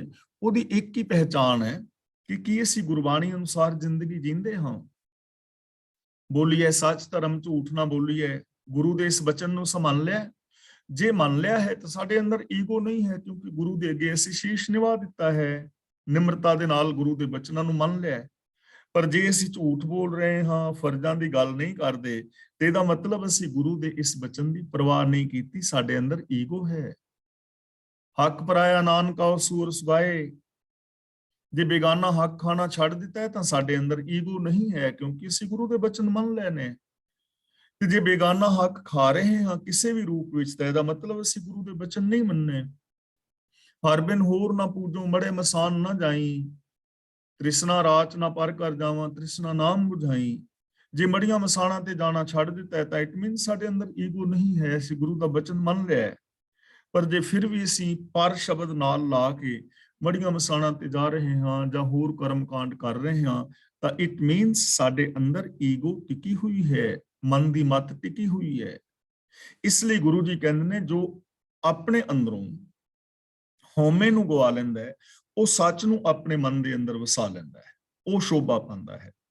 ਸੱਚ ਬਾਣੀ ਗੁਣ ਉਚਰੈ, ਸੱਚਾ ਸੁਖ ਪਾਏ। ਸੱਚ ਬਾਣੀ ਦਾ ਮਤਲਬ ਗੁਰੂ ਦੀ ਸੱਚੀ ਬਾਣੀ ਦੀ ਰਾਹੀਂ। ਗੁਣ ਉਚਰੇ ਦਾ ਮਤਲਬ ਪ੍ਰਭੂ ਦੇ ਗੁਣ ਉਚਾਰਨ ਕਰਦਾ ਹੈ, ਰੱਬੀ ਗੁਣਾਂ ਦਾ ਧਾਰਨੀ ਹੁੰਦਾ ਹੈ। ਸੱਚਾ ਸੁਖ ਪਾਏ, ਉਹ ਅਸਲੀ ਸੁਖ ਪਾ ਲੈਂਦਾ ਹੈ, ਅਸਲੀ ਸ਼ਾਂਤੀ ਪਾ ਲੈਂਦਾ ਹੈ। ਉਹ ਮਨ ਵਚਨ ਕਰਮ ਕਰਕੇ ਸ਼ਾਂਤ ਹੋ ਜਾਂਦਾ ਹੈ। ਕੌਣ? ਜੋ ਸਤਿਗੁਰ ਦੀ ਬਾਣੀ ਰਾਹੀਂ ਰੱਬੀ ਗੁਣਾਂ ਦਾ ਉਚਾਰਨ ਕਰਦਾ ਹੈ, ਰੱਬੀ ਗੁਣਾਂ ਦਾ ਜੋ ਧਾਰਨੀ ਹੁੰਦਾ ਹੈ। ਤਾਂ ਦੇਖੋ, ਸਾਰੇ ਸ੍ਰੀ ਗੁਰੂ ਗ੍ਰੰਥ ਸਾਹਿਬ ਜੀ ਦੀ ਪਾਵਨ ਬਾਣੀ ਦੇ ਵਿੱਚ ਸਾਨੂੰ ਦੋ ਗੱਲਾਂ ਤਾਂ ਮਿਲ ਰਹੀਆਂ ਨਾ ਹਰ ਸ਼ਬਦ ਚੋਂ। ਰੱਬੀ ਰਜ਼ਾ ਦੇ ਵਿੱਚ ਤੁਰਨਾ ਔਰ ਗੁਣਾਂ ਦੇ ਧਾਰਨੀ ਹੋਣਾ, ਸੱਚ ਦੇ ਨਾਲ ਜੁੜਨਾ, ਗੁਣਾਂ ਦੇ ਧਾਰਨੀ ਹੋਣਾ, ਰੱਬੀ ਰਜ਼ਾ ਦੇ ਵਿੱਚ ਤੁਰਨਾ। ਥਾਂ ਥਾਂ ਤੇ ਸਾਨੂੰ ਕਿਹਾ ਜਾ ਰਿਹਾ ਹੈ, ਅਵਗੁਣ ਛੋੜ ਗੁਣਾ ਕੋ ਧਾਵੋ, ਕਰ ਅਵਗੁਣ ਪਛਤਾਹੀ ਜੀਓ। ਹਰ ਸ਼ਬਦ ਵਿੱਚ ਸਾਨੂੰ ਸਮਝਾਇਆ ਜਾ ਰਿਹਾ ਹੈ, ਹੁਕਮ ਮੰਨਿਆ ਹੋਵੇ ਪ੍ਰਵਾਨ, ਤਾਂ ਖਸਮੇ ਕਾ ਮਹਿਲ ਪਾਏ ਸੀ। ਸਚਿਆਰ ਹੋਣ ਦਾ ਇੱਕੋ ਹੀ ਸਾਧਨ ਦੱਸਿਆ ਹੈ, ਹੁਕਮ ਰਜ਼ਾਈ ਚੱਲਣਾ, ਨਾਨਕ ਲਿਖਿਆ ਨਾਲ। ਤਾਂ ਗੁਰੂ ਜੀ ਦੀ ਪਾਵਨ ਸਿੱਖਿਆ ਨੂੰ ਮੰਨ ਕੇ ਜੋ ਰੱਬੀ ਗੁਣਾਂ ਦਾ ਧਾਰਨੀ ਹੋ ਜਾਂਦਾ ਹੈ, ਉਹ ਸੱਚਾ ਸੁਖ ਪਾਉਂਦਾ ਹੈ। ਤਾਂ ਦੇਖੋ, ਸੁਖ ਪਾਣਾ ਕਿੰਨਾ ਸੌਖਾ ਹੈ ਨਾ। ਮਾਨਸਿਕ ਤੌਰ ਤੇ, ਆਤਮਿਕ ਤੌਰ ਤੇ, ਬੌਧਿਕ ਸਰੀਰਕ ਤੌਰ ਤੇ ਸੁਖੀ ਰਹਿਣਾ ਕਿੰਨਾ ਸੌਖਾ ਹੈ, ਗੁਣਾਂ ਦੇ ਧਾਰਨੀ ਹੋਣਾ। ਅਵਗੁਣ ਕਮਾਉਣ ਵਾਸਤੇ ਸਾਨੂੰ એનર્ਜੀ ਵੀ ਜ਼ਿਆਦਾ ਲਗਾਉਣੀ ਪੈਂਦੀ ਹੈ, ਖਪਣਾ ਵੀ ਪੈਂਦਾ ਹੈ, ਦੁਖੀ ਵੀ ਹੁੰਦੇ ਹਾਂ। ਲੇਕਿਨ ਗੁਣਾਂ ਵਾਸਤੇ ਤਾਂ ਕੋਈ ਤਾਕਤ ਲਾਉਣ ਦੀ ਲੋੜ ਹੀ ਨਹੀਂ ਹੈ। ਹੁਣ ਇੱਕ ਦੂਜੇ ਨਾਲ ਪ੍ਰੇਮ ਨਾਲ ਵਰਤਣ ਵਾਸਤੇ ਤਾਂ ਤਾਕਤ ਦੀ ਲੋੜ ਨਹੀਂ ਹੈ। ਤਾਕਤ ਦੀ ਲੋੜ ਤੇ ਲੜਨ ਵਾਸਤੇ ਪੈਂਦੀ ਹੈ, ਪ੍ਰੇਮ ਵਾਸਤੇ ਤਾਕਤ ਦੀ ਲੋੜ ਨਹੀਂ ਹੈ। ਖੁਸ਼ ਰਹਿਣ ਲਈ ਤੇ ਤਾਕਤ ਦੀ ਲੋੜ ਨਹੀਂ, ਮੁਸਕਰਾਓ ਸਾਰੇ ਥੋੜਾ ਥੋੜਾ। ਤਾਂ ਤਾਕਤ ਦੀ ਲੋੜ ਨਹੀਂ ਮੁਸਕਰਾਉਣ ਵਾਸਤੇ। ਤਾਕਤ ਦੀ ਲੋੜ ਤੇ ਘੂਰੀਆਂ ਵੱਟਣ ਵਾਸਤੇ, ਘਸੁੰਨ ਵੱਟਣ ਵਾਸਤੇ ਪੈਂਦੀ ਹੈ ਨਾ। ਇਸ ਲਈ ਸੁਖੀ ਰਹਿਣ ਵਾਸਤੇ ਤਾਕਤ ਦੀ ਲੋੜ ਨਹੀਂ ਹੈ, ਸੌਖਾ ਹੈ ਜੀਵਨ। ਲੇਕਿਨ ਸਾਨੂੰ ਸਮਝਾਇਆ ਹੀ ਉਲਟਾ ਗਿਆ ਹੈ। ਤਾਂ ਸੱਚ ਬਾਣੀ ਗੁਣ ਉਚਰੈ, ਸੱਚਾ ਸੁਖ ਪਾਏ। ਜੋ ਗੁਰੂ ਦੀ ਸੱਚੀ ਬਾਣੀ ਰਾਹੀਂ ਰੱਬੀ ਗੁਣਾਂ ਨੂੰ ਉਚਾਰਦਾ ਹੈ, ਉਹ ਸੱਚਾ ਸੁਖ ਪਾ ਲੈਂਦਾ। ਮੇਲ ਪਿਆ ਚਿਰੀ ਵਿਛੁੰਨਿਆ, ਗੁਰਪੁਰਖ ਮਿਲਾਏ। ਚਿਰੀ ਵਿਛੁੰਨਿਆਂ ਦਾ ਮਤਲਬ ਚਿਰਾਂ ਤੋਂ ਵਿਛੜੇ ਹੋਏ, ਉਹਨਾਂ ਦਾ ਮੇਲ ਹੋ ਜਾਂਦਾ ਹੈ। ਗੁਰਪੁਰਖ ਦਾ ਮਤਲਬ ਸਤਿਗੁਰੂ ਮਰਦਨ ਹੈ, ਜੋ ਰਮੇ ਹੋਏ ਪ੍ਰਭੂ ਦਾ ਰੂਪ ਹੈ ਗੁਰੂ। ਚਿਰ ਤੋਂ ਰੱਬ ਨਾਲੋਂ ਵਿਛੜੇ ਹੋਏ ਦਾ ਮੁੜ ਰੱਬ ਦੇ ਨਾਲ ਮੇਲ ਹੋ ਜਾਂਦਾ ਹੈ, ਕਿਉਂਕਿ ਸਤਿਗੁਰੂ ਉਹਨਾਂ ਨੂੰ ਮਿਲਾ ਦਿੰਦਾ ਹੈ। ਗੁਰੂ ਵਿਚੋਲਾ ਹੈ, ਗੁਰੂ ਵਿਚੋਲਾ ਹੈ। ਗੁਰੂ ਜੀ ਦਾ ਪਾਵਨ ਬਚਨ, ਜੈਸਾ ਸਤਿਗੁਰ ਸੁਣੀਦਾ ਤੈਸੋ ਹੀ ਮੈਂ ਡੀਠ। ਵਿਛੜਿਆ ਮੇਲੇ ਪ੍ਰਭੂ ਹਰ ਦਰਗਾ ਕਾ ਬਸੀਠ। ਹਰ ਨਾਮੋ ਮੰਤਰ ਦ੍ਰਿੜਾਇਂਦਾ, ਕੱਟੇ ਹੋਮੇ ਰੋਗ। ਨਾਨਕ ਸਤਿਗੁਰ ਤੇ ਨਾ ਮਿਲਾਇਆ, ਜਿਨ੍ਹਾਂ ਤੁਰੇ ਪਿਆ ਸੰਜੋਗ। ਹੁਣ ਚਿਰਾਂ ਤੋਂ ਵਿਛੜੇ ਆ ਨਾ, ਤੇ ਜੇ ਅਸੀਂ ਗੁਰੂ ਦੇ ਦੱਸੇ ਰਾਹਾਂ ਤੇ ਤੁਰੀਏ ਤਾਂ ਇੱਕ ਪਲ ਦੇ ਅੰਦਰ ਮਿਲਾਪ ਹੋ ਜਾਏਗਾ। ਹੁਣ ਦੇਖੋ, ਅਸੀਂ ਵਿਛੜੇ ਕਿਹੜੀ ਚੀਜ਼ ਤੋਂ ਆ। ਜੇ ਤਾਂ ਅਸੀਂ ਰੱਬ ਨੂੰ ਮੰਨੀਏ ਕਿਤੇ ਉੱਤੇ ਬੈਠਾ ਹੋਇਆ, ਜਿਵੇਂ ਲੋਕ ਮੰਨ ਰਹੇ ਨੇ, ਫਿਰ ਤੇ ਪਹਿਲਾਂ ਵੀ ਵਿਛੜੇ ਸਾਂ, ਹੁਣ ਵੀ ਵਿਛੜਿਆ ਤੇ ਅੱਗੋਂ ਵੀ ਵਿਛੜੀ ਰਾਂਗੇ। ਨਾ ਉਹ ਉੱਤੇ ਕਿਤੇ ਬੈਠਾ ਵੱਖਰਾ ਹੈ ਤੇ ਨਾ ਉਹਦੇ ਨਾਲ ਮਿਲਾਪ ਹੋਵੇ। ਤੇ ਜਿਹੜਾ ਸਰਬ ਵਿਆਪਕ ਰੱਬ ਹੈ ਗੁਰੂ ਜੀ ਦਾ, ਜਲ ਥਲ ਮਹੀਲ ਪੂਰਿਆ, ਰਵਿਆ ਵਿੱਚ ਵਣਾ, ਜਿਸ ਦਾ ਸਾਰਾ ਸੰਸਾਰ ਦਿਸਦਾ ਰੂਪ ਹੈ, ਜੋ ਗੁਰੂ ਜੀ ਕਹਿ ਰਹੇ ਨੇ ਸਭ ਮੈਂ ਜੋਤ, ਜੋਤ ਹੈ ਸੋਏ। ਅਸਲ ਦੇ ਅੰਦਰ ਅਸੀਂ ਉਸ ਸਰਬ ਵਿਆਪਕ ਜੋ ਰੱਬ ਹੈ ਉਹਦੇ ਤੋਂ ਵਿਛੜੇ ਆ। ਤੇ ਵਿਛੜੇ ਕਿਵੇਂ ਆ? ਸੋਚ ਕਰਕੇ। ਸਾਡੇ ਅੰਦਰ ਸ਼ੁਭ ਗੁਣ ਨੇ ਨਾ। ਰੱਬ ਕੀ ਹੈ? ਰੱਬ ਇੱਕ ਗੁਣਾਂ ਦਾ ਮੁਜਸਮਾ ਹੀ ਤਾਂ ਹੈ। ਗੁਣ ਨਿਧਾਨ ਭਗਤਨ ਕੋ ਬਰਤਨ। ਹੁਣ ਅਸੀਂ ਆਪਣੀ ਜ਼ਿੰਦਗੀ ਵੱਲ ਜਾਂ ਆਮ ਬੰਦੇ ਦੀ ਜ਼ਿੰਦਗੀ ਵੱਲ ਦੇਖੀਏ ਤਾਂ ਬੰਦੇ ਦੀ ਮੈਂਟੈਲਿਟੀ ਦਾ, ਮਾਨਸਿਕਤਾ ਦਾ ਜਾਂ ਸੋਚ ਦਾ, ਮਨ ਦਾ ਵਿਛੋੜਾ ਕਿਹੜੀ ਚੀਜ਼ ਨਾਲ ਹੈ? ਬੰਦਾ ਸੱਚ ਨਾਲੋਂ ਟੁੱਟਾ ਹੋਇਆ ਹੈ, ਇਨਸਾਨੀਅਤ ਨਾਲੋਂ ਟੁੱਟਿਆ ਹੋਇਆ ਹੈ, ਦਇਆ ਨਾਲੋਂ, ਪ੍ਰੇਮ ਨਾਲੋਂ, ਸੇਵਾ ਭਾਵ ਨਾਲੋਂ, ਇਹਨਾਂ ਚੀਜ਼ਾਂ ਦੇ ਨਾਲੋਂ ਹੀ ਬੰਦਾ ਟੁੱਟਿਆ ਹੋਇਆ ਨਾ, ਸੁਰਤ ਵਿਛੜੀ ਹੋਈ ਹੈ। ਤੇ ਗੁਰੂ ਦੇ ਚਰਨਾਂ ਦੀ ਸ਼ਰਨ ਵਿੱਚ ਜਦੋਂ ਕੋਈ ਬੰਦਾ ਆਂਦਾ ਹੈ ਔਰ ਗੁਰੂ ਦੱਸੇ ਰਾਹਾਂ ਤੇ ਚੱਲ ਕੇ ਇਹਨਾਂ ਗੁਣਾਂ ਦਾ ਧਾਰਨੀ ਹੁੰਦਾ ਹੈ, ਜਿਹੜੀ ਸੁਰਤ ਗੁਣਾਂ ਦੇ ਨਾਲੋਂ ਟੁੱਟੀ ਸੀ, ਉਹ ਗੁਣਾਂ ਦੇ ਨਾਲ ਮਿਲ ਜਾਂਦੀ, ਰੱਬ ਦੇ ਨਾਲ ਮਿਲਾਪ ਹੋ ਜਾਂਦਾ, ਰੱਬ ਅੰਦਰੋਂ ਪ੍ਰਗਟ ਹੋ ਜਾਂਦਾ ਹੈ। ਤਾਂ ਗੁਰੂ ਪਾਤਸ਼ਾਹ ਜੀ ਕਹਿੰਦੇ ਨੇ, ਜੋ ਚਿਰਾਂ ਤੋਂ ਵਿਛੜੇ ਹੋਏ ਸਨ, ਗੁਰੂ ਪੁਰਖ ਉਹਨਾਂ ਨੂੰ ਮਿਲਾ ਦਿੰਦਾ ਹੈ, ਉਹਨਾਂ ਨੂੰ ਇਹ ਸੂਝ ਬਖਸ਼ਦਾ ਹੈ ਕਿ ਰੱਬ ਤੋਂ ਅਸੀਂ ਦੂਰ ਨਹੀਂ ਹਾਂ। ਰੱਬ ਤਾਂ ਜਲ ਥਲ ਮਹੀਲ ਪੂਰਿਆ ਹੈ, ਅਸੀਂ ਸੱਚ ਨਾਲੋਂ ਟੁੱਟੇ ਹੋਏ ਹਾਂ। ਰੱਬ ਨਹੀਂ ਗਵਾਚਿਆ ਹੋਇਆ, ਗਵਾਚੇ ਅਸੀਂ ਆਪ ਹੋਏ ਹਾਂ। ਗੁਰੂ ਸਾਡੇ ਜੀਵਨ ਨੂੰ ਸਵਾਰਦਾ ਹੈ ਤੇ ਸੰਵਰੇ ਹੋਏ ਜੀਵਨ ਵਿੱਚ ਹੀ ਰੱਬ ਪ੍ਰਗਟ ਹੁੰਦਾ ਹੈ। ਆਪ ਸਵਾਰੇ ਮੈਂ ਮਿਲਿਆ ਸੁਖ ਹੋਏ। ਕਬੀਰ ਮਨ ਨਿਰਮਲ ਪਿਆ ਜੈਸਾ ਗੰਗਾ ਨੀਰ, ਪਾਛੈ ਲਾਗੋ ਹਰ ਫਿਰੈ ਕਹਿਤ ਕਬੀਰ ਕਬੀਰ। ਤਾਂ ਚਿਰਾਂ ਤੋਂ ਵਿਛੜਿਆ ਹੋਇਆਂ ਨੂੰ ਗੁਰੂ ਪੁਰਖ ਜਿਹੜਾ ਹੈ ਉਹ ਪ੍ਰਭੂ ਦੇ ਨਾਲ, ਸੱਚ ਦੇ ਨਾਲ ਮਿਲਾ ਦਿੰਦਾ ਹੈ। ਮਨ ਮੈਲਾ ਇਵ ਸ਼ੁੱਧ ਹੈ ਹਰ ਨਾਮ ਧਿਆਏ। ਤਾਂ ਗੁਰੂ ਪਾਤਸ਼ਾਹ ਜੀ ਕਹਿੰਦੇ ਨੇ ਜਿਹੜਾ ਮੈਲਾ ਹੋਇਆ ਮਨ ਹੈ ਨਾ, ਇਵ ਦਾ ਮਤਲਬ ਇਸ ਤਰੀਕੇ ਦੇ ਨਾਲ ਸ਼ੁੱਧ ਹੋ ਜਾਂਦਾ ਹੈ। ਹਰ ਨਾਮ ਧਿਆਏ, ਨਾਮ ਦਾ ਮਤਲਬ ਰੱਬੀ ਗੁਣ, ਰੱਬੀ ਹੁਕਮ। ਧਿਆਏ ਦਾ ਮਤਲਬ ਜੇ ਧਿਆਨ ਵਿੱਚ ਰੱਖੇ, ਜੇ ਧਿਆਨ ਨੂੰ ਰੱਬੀ ਗੁਣਾਂ ਦੇ ਨਾਲ ਜੋੜੇ, ਧਿਆਨ ਵਿੱਚ ਰੱਬੀ ਗੁਣ ਹੋਣ, ਯਾਨੀ ਰੱਬੀ ਗੁਣਾਂ ਦੀ ਲਗਨ ਅੰਦਰ ਪੈਦਾ ਹੋ ਜਾਏ, ਤਾਂ ਐਵੇਂ ਜਿਹੜਾ ਮੈਲਾ ਮਨ ਹੈ ਉਹ ਸ਼ੁੱਧ ਹੋ ਜਾਂਦਾ ਹੈ। ਨਹੀਂ ਤਾਂ ਵੇਦ ਪਾਠ ਸੰਸਾਰ ਕੀ ਕਾਰ ਬਣੀ ਰਹੇਗੀ, ਇੱਕ ਦੁਕਾਨਦਾਰੀ ਧਰਮ ਬਣ ਕੇ ਰਹਿ ਜਾਏਗਾ। ਮਨ ਇਸ ਢੰਗ ਦੇ ਨਾਲ ਸ਼ੁੱਧ ਹੁੰਦਾ ਹੈ ਕਿ ਗੁਰੂ ਦੇ ਪਾਵਨ ਬਚਨਾਂ ਤੇ ਬੰਦਾ ਅਮਲ ਕਰੇ, ਮਨ ਬਚਨ ਕਰਮ ਕਰਕੇ ਗੁਣਾਂ ਦਾ ਧਾਰ ਨਹੀਂ ਹੋਵੇ, ਆਪਣੇ ਧਿਆਨ ਦੇ ਅੰਦਰ ਸ਼ੁਭ ਗੁਣਾਂ ਨੂੰ ਰੱਖੇ ਔਰ ਆਪਣੇ ਧਿਆਨ ਨੂੰ ਸੱਚ ਦੇ ਨਾਲ, ਗੁਣਾਂ ਦੇ ਨਾਲ ਜੋੜ ਕੇ ਰੱਖੇ। ਇਸ ਤਰ੍ਹਾਂ ਜਿਹੜਾ ਮਨ ਹੈ ਉਹ ਪਵਿੱਤਰ ਹੋ ਜਾਂਦਾ ਹੈ। ਤਾਂ ਇਹਦਾ ਮਤਲਬ ਇਹ ਹੋਇਆ ਕਿ ਜੇ ਅਸੀਂ ਸੋਚ ਨੂੰ ਪਵਿੱਤਰ ਕਰਨਾ ਚਾਹੁੰਦੇ ਹਾਂ ਤਾਂ ਉਹਦੇ ਵਾਸਤੇ ਇੱਕੋ ਹੀ ਫਾਰਮੂਲਾ ਹੈ, ਗੁਰਬਾਣੀ ਨੂੰ ਜ਼ਿੰਦਗੀ ਵਿੱਚ ਇੰਪਲੀਮੈਂਟ ਕੀਤਾ ਜਾਏ, ਗੁਰਬਾਣੀ ਤੇ ਅਮਲ ਕੀਤਾ ਜਾਏ, ਇਹਨਾਂ ਸ਼ੁਭ ਗੁਣਾਂ ਦੇ ਧਾਰਨੀ ਹੋਇਆ ਜਾਏ। ਜੋ ਇਹਨਾਂ ਸ਼ੁਭ ਗੁਣਾਂ ਦਾ ਧਾਰਨੀ ਹੋਏਗਾ ਉਹਦਾ ਮਨ ਪਾਵਨ ਪਵਿੱਤਰ ਹੋ ਜਾਏਗਾ। ਸ਼ਲੋਕ ਮਹਿਲਾ ਪਹਿਲਾ। ਕਾਇਆ ਕੋਮਲ ਫੁੱਲ ਗੁਣ ਨਾਨਕ ਗੁਪਸ ਮਾਲ।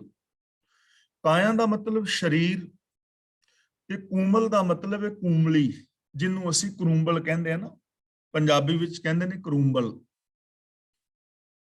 ਫੁੱਲ ਦਾ ਮਤਲਬ ਫੁੱਲ, ਗੁਪਸ ਦਾ ਮਤਲਬ ਹੈ ਗੁੰਦਣਾ।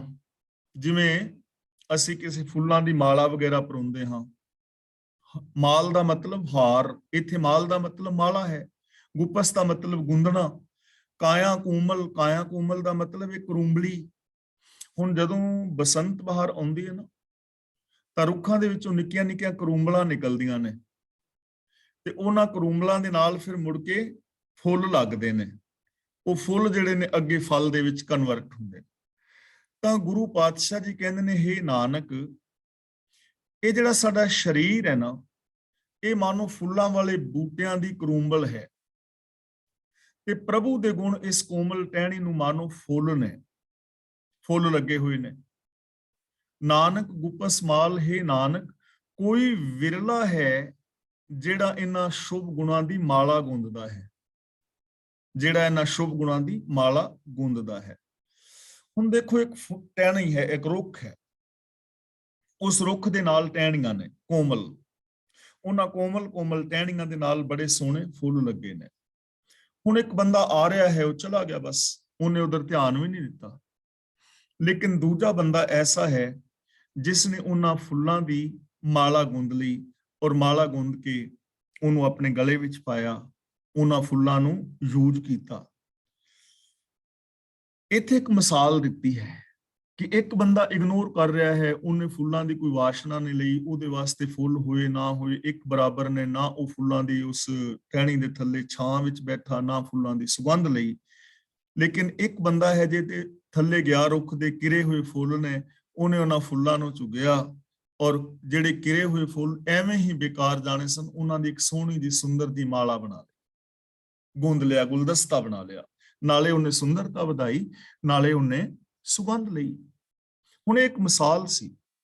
ਇਸੇ ਤਰ੍ਹਾਂ ਸਾਡਾ ਸਰੀਰ ਮਾਨੋ ਇੱਕ ਫੁੱਲਾਂ ਵਾਲੇ ਰੁੱਖ ਦੀ ਟਹਿਣੀ ਹੈ, ਔਰ ਇਸ ਟਹਿਣੀ ਦੇ ਨਾਲ ਜਿਹੜੇ ਸ਼ੁਭ ਗੁਣ ਨੇ ਨਾ, ਸਤ, ਸੰਤੋਖ, ਦਇਆ, ਧਰਮ, ਧੀਰਜ, ਇਹ ਫੁੱਲ ਲੱਗੇ ਹੋਏ ਨੇ, ਔਰ ਹਰ ਸਰੀਰ ਟਹਿਣੀ ਨੂੰ ਲੱਗੇ ਹੋਏ ਨੇ। ਮੈਂ ਬੇਨਤੀ ਰੋਜ਼ ਕਰ ਰਿਹਾ ਹਾਂ, ਹਰ ਸਰੀਰ ਟਹਿਣੀ ਦੇ ਅੰਦਰ ਇਹ ਫੁੱਲ ਨੇ। ਸਤ, ਸੰਤੋਖ, ਦਇਆ, ਧਰਮ, ਧੀਰਜ, ਗਿਆਨ, ਵਿਰਾਗ, ਨਿਮਾਨਤਾ, ਸੇਵਾ, ਸਿਮਰਨ, ਪ੍ਰੇਮ, ਕੁਰਬਾਨੀ ਆਦਿਕ ਸ਼ੁਭ ਗੁਣ ਹਰ ਇਨਸਾਨ ਦੇ ਅੰਦਰ ਮੌਜੂਦ ਨੇ। ਦੁਨੀਆ ਦਾ ਇੱਕ ਵੀ ਮਨੁੱਖ ਨਹੀਂ ਜਿਹਦੇ ਵਿੱਚ ਇਹ ਗੁਣ ਨਾ ਹੋਣ, ਜਿਹਦੇ ਵਿੱਚ ਇਹ ਪੋਸਿਬਿਲਿਟੀ ਨਾ ਹੋਵੇ। ਪਰ ਲੋਕ ਇਗਨੋਰ ਕਰ ਰਹੇ ਨੇ, ਇਹ ਸਰੀਰ ਦੀ ਸਹੀ ਵਰਤੋਂ ਨਹੀਂ ਕਰ ਰਹੇ, ਇਹਨਾਂ ਫੁੱਲਾਂ ਨੂੰ ਐਵੇਂ ਵਿਅਰਥ ਗਵਾ ਰਹੇ ਨੇ, ਕਿਰ ਰਹੇ ਨੇ, ਫੁੱਲ ਬੇਕਾਰ ਜਾ ਰਹੇ ਨੇ। ਲੇਕਿਨ ਕੋਈ ਵਿਰਲਾ ਹੈ ਜੋ ਇਹਨਾਂ ਫੁੱਲਾਂ ਦੀ ਮਾਲਾ ਗੁੰਦ ਕੇ ਤੇ ਇਹਦਾ ਆਨੰਦ ਮਾਣਦਾ ਹੈ, ਇਹਨਾਂ ਫੁੱਲਾਂ ਦੀ ਮਾਲਾ ਗੁੰਦਦਾ ਹੈ, ਮੀਨਸ ਕਿ ਇਹਨਾਂ ਫੁੱਲਾਂ ਨੂੰ ਯੂਜ਼ ਕਰਦਾ ਹੈ, ਸ਼ੁਭ ਗੁਣਾਂ ਨੂੰ ਯੂਜ਼ ਕਰਦਾ ਹੈ। ਦੇਖੋ ਫੁੱਲ ਸਾਰਿਆਂ ਦੇ ਅੰਦਰ ਨੇ, ਪਰ ਯੂਜ਼ ਕੋਈ ਵਿਰਲਾ ਕਰ ਰਿਹਾ ਹੈ, ਆਨੰਦ ਕੋਈ ਵਿਰਲਾ ਲੈ ਰਿਹਾ ਹੈ। ਇਸ ਲਈ ਸਾਨੂੰ ਸਾਰਿਆਂ ਨੂੰ ਆਨੰਦ ਲੈਣਾ ਚਾਹੀਦਾ ਹੈ, ਚਾਹੇ ਕੋਈ ਹਿੰਦੂ, ਮੁਸਲਮਾਨ, ਸਿੱਖ, ਈਸਾਈ ਕੋਈ ਵੀ ਹੈ, ਇਸਤਰੀ, ਪੁਰਸ਼, ਬੱਚੀ, ਬੱਚਾ, ਜਵਾਨ ਕੋਈ ਵੀ ਹੈ, ਸਾਰਿਆਂ ਨੂੰ ਇਹਨਾਂ ਗੁਣਾਂ ਦਾ ਆਨੰਦ ਲੈਣਾ ਚਾਹੀਦਾ ਨਾ। ਗੁਰੂ ਪਾਤਸ਼ਾਹ ਜੀ ਸਾਨੂੰ ਸਮਝਾਉਂਦੇ ਨੇ ਬਾਰ-ਬਾਰ, ਗੁਣਾ ਕਾ ਹੋਵੇ ਵਾਸੁਲਾ ਕੱਢ ਵਾਸ ਲਈ ਜੇ। ਔਰ ਆਪ ਸਾਨੂੰ ਕਹਿੰਦੇ ਨੇ ਜਿੱਥੇ ਜਾਏ ਬਹੀਏ ਭਲਾ ਕਹੀਏ ਚੋਲ ਅੰਮ੍ਰਿਤ ਪੀਜੈ। ਗੁਣਾਂ ਦੀ ਗੱਲ ਕਰੋ, ਜਿੱਥੇ ਵੀ ਜਾਓ ਗੁਣਾਂ ਦੀ ਗੱਲ ਕਰੋ, ਇਹਨਾਂ ਗੁਣਾਂ ਨੂੰ ਯੂਜ਼ ਕਰੋ। ਨਾਨਕ ਗੁਪਸ ਮਾਲ ਇੰਨੀ ਫੁੱਲੀ ਰੋਂ ਕਰੇ ਅਵਰ ਕੀ ਚੁਣੀਏ ਡਾਲ। ਇੰਨੀ ਫੁੱਲੀ ਯਾਨੀ ਇਹਨਾਂ ਫੁੱਲਾਂ ਵੱਲ ਰੋਂ ਕਰੇ ਦਾ ਮਤਲਬ, ਰੋਂ ਦਾ ਮਤਲਬ ਧਿਆਨ ਕਰੇ, ਲਗਨ ਲਾਏ। ਅਵਰ ਕੀ ਚੁਣੀਏ ਡਾਲ, ਅਵਰ ਡਾਲ ਦਾ ਮਤਲਬ ਹੋਰ ਡਾਲੀਆਂ, ਕੇ ਦਾ ਮਤਲਬ ਕੀ, ਚੁਣੀਏ ਦਾ ਮਤਲਬ ਇਕੱਠੀਆਂ ਕਰਨ ਦਾ ਕੀ ਲਾਭ ਹੈ। ਜੇ ਮਨੁੱਖ ਇਹਨਾਂ ਫੁੱਲਾਂ ਵੱਲ ਰੌ ਕਰੇ, ਧਿਆਨ ਲਗਾਏ, ਲਗਨ ਲਗਾ ਲਵੇ ਇਹਨਾਂ ਗੁਣਾਂ ਵੱਲ, ਜੋ ਸਤ ਸੰਤੋਖ ਆਦਿਕ ਸ਼ੁਭ ਗੁਣ ਨੇ ਨਾ ਬੰਦੇ ਦੇ ਅੰਦਰ ਨੇ, ਜੇ ਬੰਦਾ ਇਹਨਾਂ ਗੁਣਾਂ ਵੱਲ ਆਪਣੀ ਲਗਨ ਲਗਾ ਲੈ, ਇਹਨਾਂ ਗੁਣਾਂ ਨੂੰ ਯੂਜ਼ ਕਰੇ, ਅਵਰ ਕੇ ਚੁਣੀਏ ਡਾਲ, ਤੇ ਫਿਰ ਹੋਰ ਡਾਲੀਆਂ ਦੇ ਫੁੱਲ ਤੋੜ ਕੇ ਨਾ ਕਿਤੇ ਮੂਰਤੀਆਂ, ਤਸਵੀਰਾਂ ਅੱਗੇ ਭੇਟ ਕਰਨ ਦੀ ਲੋੜ ਨਹੀਂ ਰੱਬ ਨੂੰ ਖੁਸ਼ ਕਰਨ ਲਈ। ਅਵਰ ਕੇ ਚੁਣੀਏ ਡਾਲ, ਫਿਰ ਹੋਰ ਕਿਹੜੀਆਂ ਡਾਲੀਆਂ ਚੁੱਕ ਕੇ ਤੇ ਰੱਬ ਨੂੰ ਖੁਸ਼ ਕਰਨਾ ਚਾਹੁੰਦੇ, ਫਿਰ ਹੋਰ ਡਾਲੀਆਂ ਵੱਲ ਜਾਣ ਦੀ ਲੋੜ ਨਹੀਂ ਪਵੇਗੀ, ਹੋਰ ਵਿਸ਼ੇ ਵਿਕਾਰਾਂ ਵੱਲ ਵੀ ਜਾਣ ਦੀ ਲੋੜ ਨਹੀਂ ਪਵੇਗੀ, ਹੋਰ ਕਰਮ ਕਾਂਡ ਕਰਨ ਦੀ ਜ਼ਰੂਰਤ ਨਹੀਂ ਪਵੇਗੀ, ਜੇਕਰ ਇਹਨਾਂ ਸ਼ੁਭ ਗੁਣਾਂ ਵਾਲੇ ਪਾਸੇ ਬੰਦਾ ਲਗਨ ਲਗਾ ਲਵੇ। ਅਵਰ ਕੇ ਚੁਣੀਏ ਡਾਲ, ਫਿਰ ਹੋਰ ਡਾਲੀਆਂ ਕਿਹੜੀਆਂ, ਕੰਡੇ ਇਕੱਠੇ ਕਰੋਗੇ। ਇੱਕ ਬੰਦਾ ਹੈ ਉਹਦੇ ਕੋਲ ਫੁੱਲ ਨੇ, ਦੂਜੇ ਪਾਸੇ ਕੰਡੇ ਨੇ, ਤੇ ਮਲੇ ਇਕੱਠੇ ਕਰੀ ਜਾਵੇ ਲੇਕਿਨ ਫੁੱਲਾਂ ਨੂੰ ਛੱਡ ਦੇਵੇ, ਤਾਂ ਹੈ ਨਾ ਪ੍ਰੋਬਲਮ। ਕਿਤੇ ਗੁਰੂ ਪਾਤਸ਼ਾਹ ਜੀ ਸਾਨੂੰ ਕਹਿੰਦੇ ਨੇ, ਹੀਰੇ ਜੈਸਾ ਜਨਮ ਹੈ ਕੌਡੀ ਬਦਲੇ ਜਾਏ, ਕਿ ਸ਼ੁਭ ਗੁਣਾਂ ਦੇ ਬਦਲੇ ਜੇ ਬੜਾ ਕੀਮਤੀ ਜੀਵਨ ਹੈ ਜਿਹਦੇ ਵਿੱਚ ਹੀਰੇ ਨੇ, ਸ਼ੁਭ ਗੁਣ ਆਦਿਕ, ਲੇਕਿਨ ਇਹ ਕਾਮ ਕ੍ਰੋਧ ਕੌਡੀਆਂ ਦੇ ਬਦਲੇ ਜਾ ਰਿਹਾ ਹੈ। ਇਸੇ ਤਰ੍ਹਾਂ ਇੱਥੇ ਕਹਿ ਰਹੇ ਨੇ ਕਿ ਇੰਨੇ ਸ਼ੁਭ ਗੁਣਾਂ ਦੇ ਫੁੱਲ ਤੁਹਾਡੇ ਅੰਦਰ ਨੇ, ਤੇ ਹੋਰ ਡਾਲੀਆਂ ਚੁਣਨ ਦੀ ਫਿਰ ਕੀ ਲੋੜ ਹੈ, ਜਿਹੜਾ ਬੰਦਾ ਇਹਨਾਂ ਗੁਣਾਂ ਵੱਲ ਆਪਣੀ ਲਗਨ ਲਗਾ ਲੈ। ਮਹਿਲਾ ਦੂਜਾ, ਨਾਨਕ ਤਿਨਾ ਬਸੰਤ ਹੈ ਜਿਨ ਘਰ ਵਸਿਆ ਕੰਤ। ਹੁਣ ਫਿਰ ਇੱਕ ਮਿਸਾਲ ਲੈ ਰਹੇ ਨੇ ਘਰੇਲੂ, ਕਿ ਜਿਨ੍ਹਾਂ ਇਸਤਰੀਆਂ ਦਾ ਖਸਮ ਪ੍ਰਭੂ ਘਰ ਵਿੱਚ ਵਸਦਾ ਹੈ, ਉਹਨਾਂ ਵਾਸਤੇ ਸਦਾ ਹੀ ਬਸੰਤ ਹੈ। ਦੁਨਿਆਵੀ ਤੌਰ ਤੇ ਦੇਖੀਏ ਕਿ ਪਤੀ ਪਤਨੀ ਨੇ ਇਕੱਠੇ ਘਰ ਵਿੱਚ ਪ੍ਰੇਮ ਦੇ ਨਾਲ ਰਹਿ ਰਹੇ ਨੇ, ਤਾਂ ਉਹਨਾਂ ਦੀ ਜ਼ਿੰਦਗੀ ਵਿੱਚ ਹਮੇਸ਼ਾ ਹੀ ਖੁਸ਼ੀ ਹੈ। ਤੇ ਦੂਜੀ ਇੱਕ ਔਰਤ ਐਸੀ ਹੈ ਜਿਸ ਦਾ ਪਤੀ ਪਰਦੇਸ ਵਿੱਚ ਹੈ, ਤੇ ਬਸੰਤ ਬਹਾਰ ਵੀ ਆਈ ਹੋਵੇ, ਤਾਂ ਉਹਦੇ ਭਾਅ ਦਾ ਤਾਂ ਬਸੰਤ ਨਹੀਂ ਹੈ ਨਾ, ਖੁਸ਼ੀ ਨਹੀਂ ਹੈ ਨਾ, ਕਿਉਂਕਿ ਵਿਛੋੜਾ ਹੈ। ਤਾਂ ਗੁਰੂ ਪਾਤਸ਼ਾਹ ਜੀ ਸਾਨੂੰ ਸਮਝਾ ਰਹੇ ਨੇ ਕਿ ਨਾਨਕ ਤਿਨਾ ਬਸੰਤ ਹੈ ਜਿਨ ਘਰ ਵਸਿਆ ਕੰਤ। ਜਿਨ੍ਹਾਂ ਦਾ ਕੰਤ ਰੱਬ ਘਰ ਵਿੱਚ ਵਸ ਰਿਹਾ ਹੈ, ਜਿਨ੍ਹਾਂ ਦੀ ਸੋਚ ਦੇ ਅੰਦਰ ਰੱਬ ਵਸ ਰਿਹਾ ਹੈ। ਘਰ ਦਾ ਮਤਲਬ ਸੋਚ, ਕੰਤ ਦਾ ਮਤਲਬ ਰੱਬ, ਰੱਬੀ ਗੁਣ। ਜਿਨ੍ਹਾਂ ਦੇ ਹਿਰਦੇ ਅੰਦਰ, ਜਿਨ੍ਹਾਂ ਦੀ ਮੈਂਟੈਲਿਟੀ, ਮਾਨਸਿਕਤਾ ਅੰਦਰ ਸ਼ੁਭ ਗੁਣ ਵਸ ਰਹੇ ਨੇ, ਰੱਬ ਵਸ ਰਿਹਾ ਹੈ, ਉਹਨਾਂ ਵਾਸਤੇ ਸਦਾ ਹੀ ਬਸੰਤ ਬਹਾਰ ਹੈ, ਉਹਨਾਂ ਵਾਸਤੇ ਖੇੜਾ ਹੈ, ਖੁਸ਼ੀਆਂ ਨੇ, ਆਨੰਦ ਮੰਗਲ ਹੈ। ਜਿਨਕੇ ਕੰਤ ਦਿਸਾਪੁਰੀ ਸੇ ਅਹਨਿਸ ਫਿਰੈ ਜਲੰਤ। ਦਿਸਾ ਦਾ ਮਤਲਬ ਪਾਸਾ, ਤਰਫ।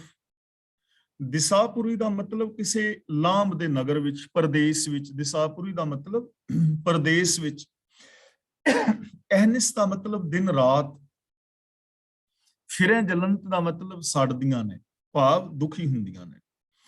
ਪਰ ਜਿਨ੍ਹਾਂ ਦਾ ਪਤੀ ਪਰਦੇਸ ਵਿੱਚ ਹੈ, ਭਾਵ ਜੋ ਰੱਬੀ ਗੁਣਾਂ ਤੋਂ, ਰੱਬ ਨਾਲੋਂ ਵਿਛੜੇ ਹੋਏ ਨੇ, ਜਿਨ੍ਹਾਂ ਦੀ ਸੋਚ ਦੇ ਅੰਦਰ ਰੱਬ ਨਹੀਂ ਹੈ, ਜਿਨ੍ਹਾਂ ਦੀ ਸੋਚ ਵਿੱਚ ਰੱਬੀ ਗੁਣ ਨਹੀਂ ਹਨ, ਸੇ ਅਹਨਿਸ ਫਿਰੈ ਜਲੰਤ, ਉਹ ਲੋਕ ਦਿਨ ਰਾਤ ਵਿਕਾਰਾਂ ਦੇ ਅੰਦਰ ਸੜਦੇ ਪੁੱਜਦੇ ਨੇ। ਉਹ ਲੋਕ ਦਿਨ ਰਾਤ ਵਿਕਾਰਾਂ ਦੇ ਅੰਦਰ ਦੁਖੀ ਹੁੰਦੇ ਨੇ। ਹੁਣ ਸਾਡੇ ਦੁੱਖ ਦਾ ਕਾਰਨ ਕੀ ਹੈ? ਕਿਉਂਕਿ ਅੰਦਰ ਸ਼ੁਭ ਗੁਣ ਨਹੀਂ ਹਨ, ਸੋਚ ਦੇ ਅੰਦਰ ਪਿਆਰ ਨਹੀਂ, ਮੁਹੱਬਤ ਨਹੀਂ, ਨਿਮਰਤਾ ਨਹੀਂ, ਇਨਸਾਨੀਅਤ ਨਹੀਂ। ਤਾਂ ਐਸਾ ਬੰਦਾ ਸੜੇਗਾ ਹੀ, ਉਹਦੇ ਅੰਦਰ ਖੁਸ਼ੀ ਤਾਂ ਨਹੀਂ ਹੋਏਗੀ। ਬਾਹਰੀ ਤੌਰ ਤੇ ਬੇਸ਼ੱਕ ਉਹ ਸਾਨੂੰ ਖੁਸ਼ਹਾਲ ਨਜ਼ਰੀ ਪਵੇਗਾ। ਇਸ ਲਈ ਜੇ ਬੰਦਾ ਸੁਖੀ ਔਰ ਸ਼ਾਂਤ ਹੋਣਾ ਚਾਹੁੰਦਾ ਹੈ, ਤਾਂ ਉਹਦੇ ਵਾਸਤੇ ਇੱਕੋ ਹੀ ਚੀਜ਼ ਹੈ ਕਿ ਹਿਰਦੇ ਦੇ ਅੰਦਰ ਮੀਨਸ ਸੋਚ ਦੇ ਅੰਦਰ ਰੱਬ ਹੋਣਾ ਚਾਹੀਦਾ ਹੈ, ਸੋਚ ਦੇ ਅੰਦਰ ਰੱਬੀ ਗੁਣ ਹੋਣੇ ਚਾਹੀਦੇ ਨੇ। ਪੌੜੀ, ਆਪੇ ਬਖਸ਼ੇ ਦਇਆ ਕਰ ਗੁਰ ਸਤਿਗੁਰ ਬਚਨੀ। ਗੁਰ ਸਤਿਗੁਰ ਦੀ ਬਾਣੀ ਰਾਹੀਂ ਪ੍ਰਭੂ ਆਪ ਹੀ ਰਹਿਮਤ ਔਰ ਬਖਸ਼ਿਸ਼ ਕਰਦਾ ਹੈ, ਦਇਆ ਕਰਦਾ ਹੈ, ਬਖਸ਼ਿਸ਼ ਕਰਦਾ ਹੈ।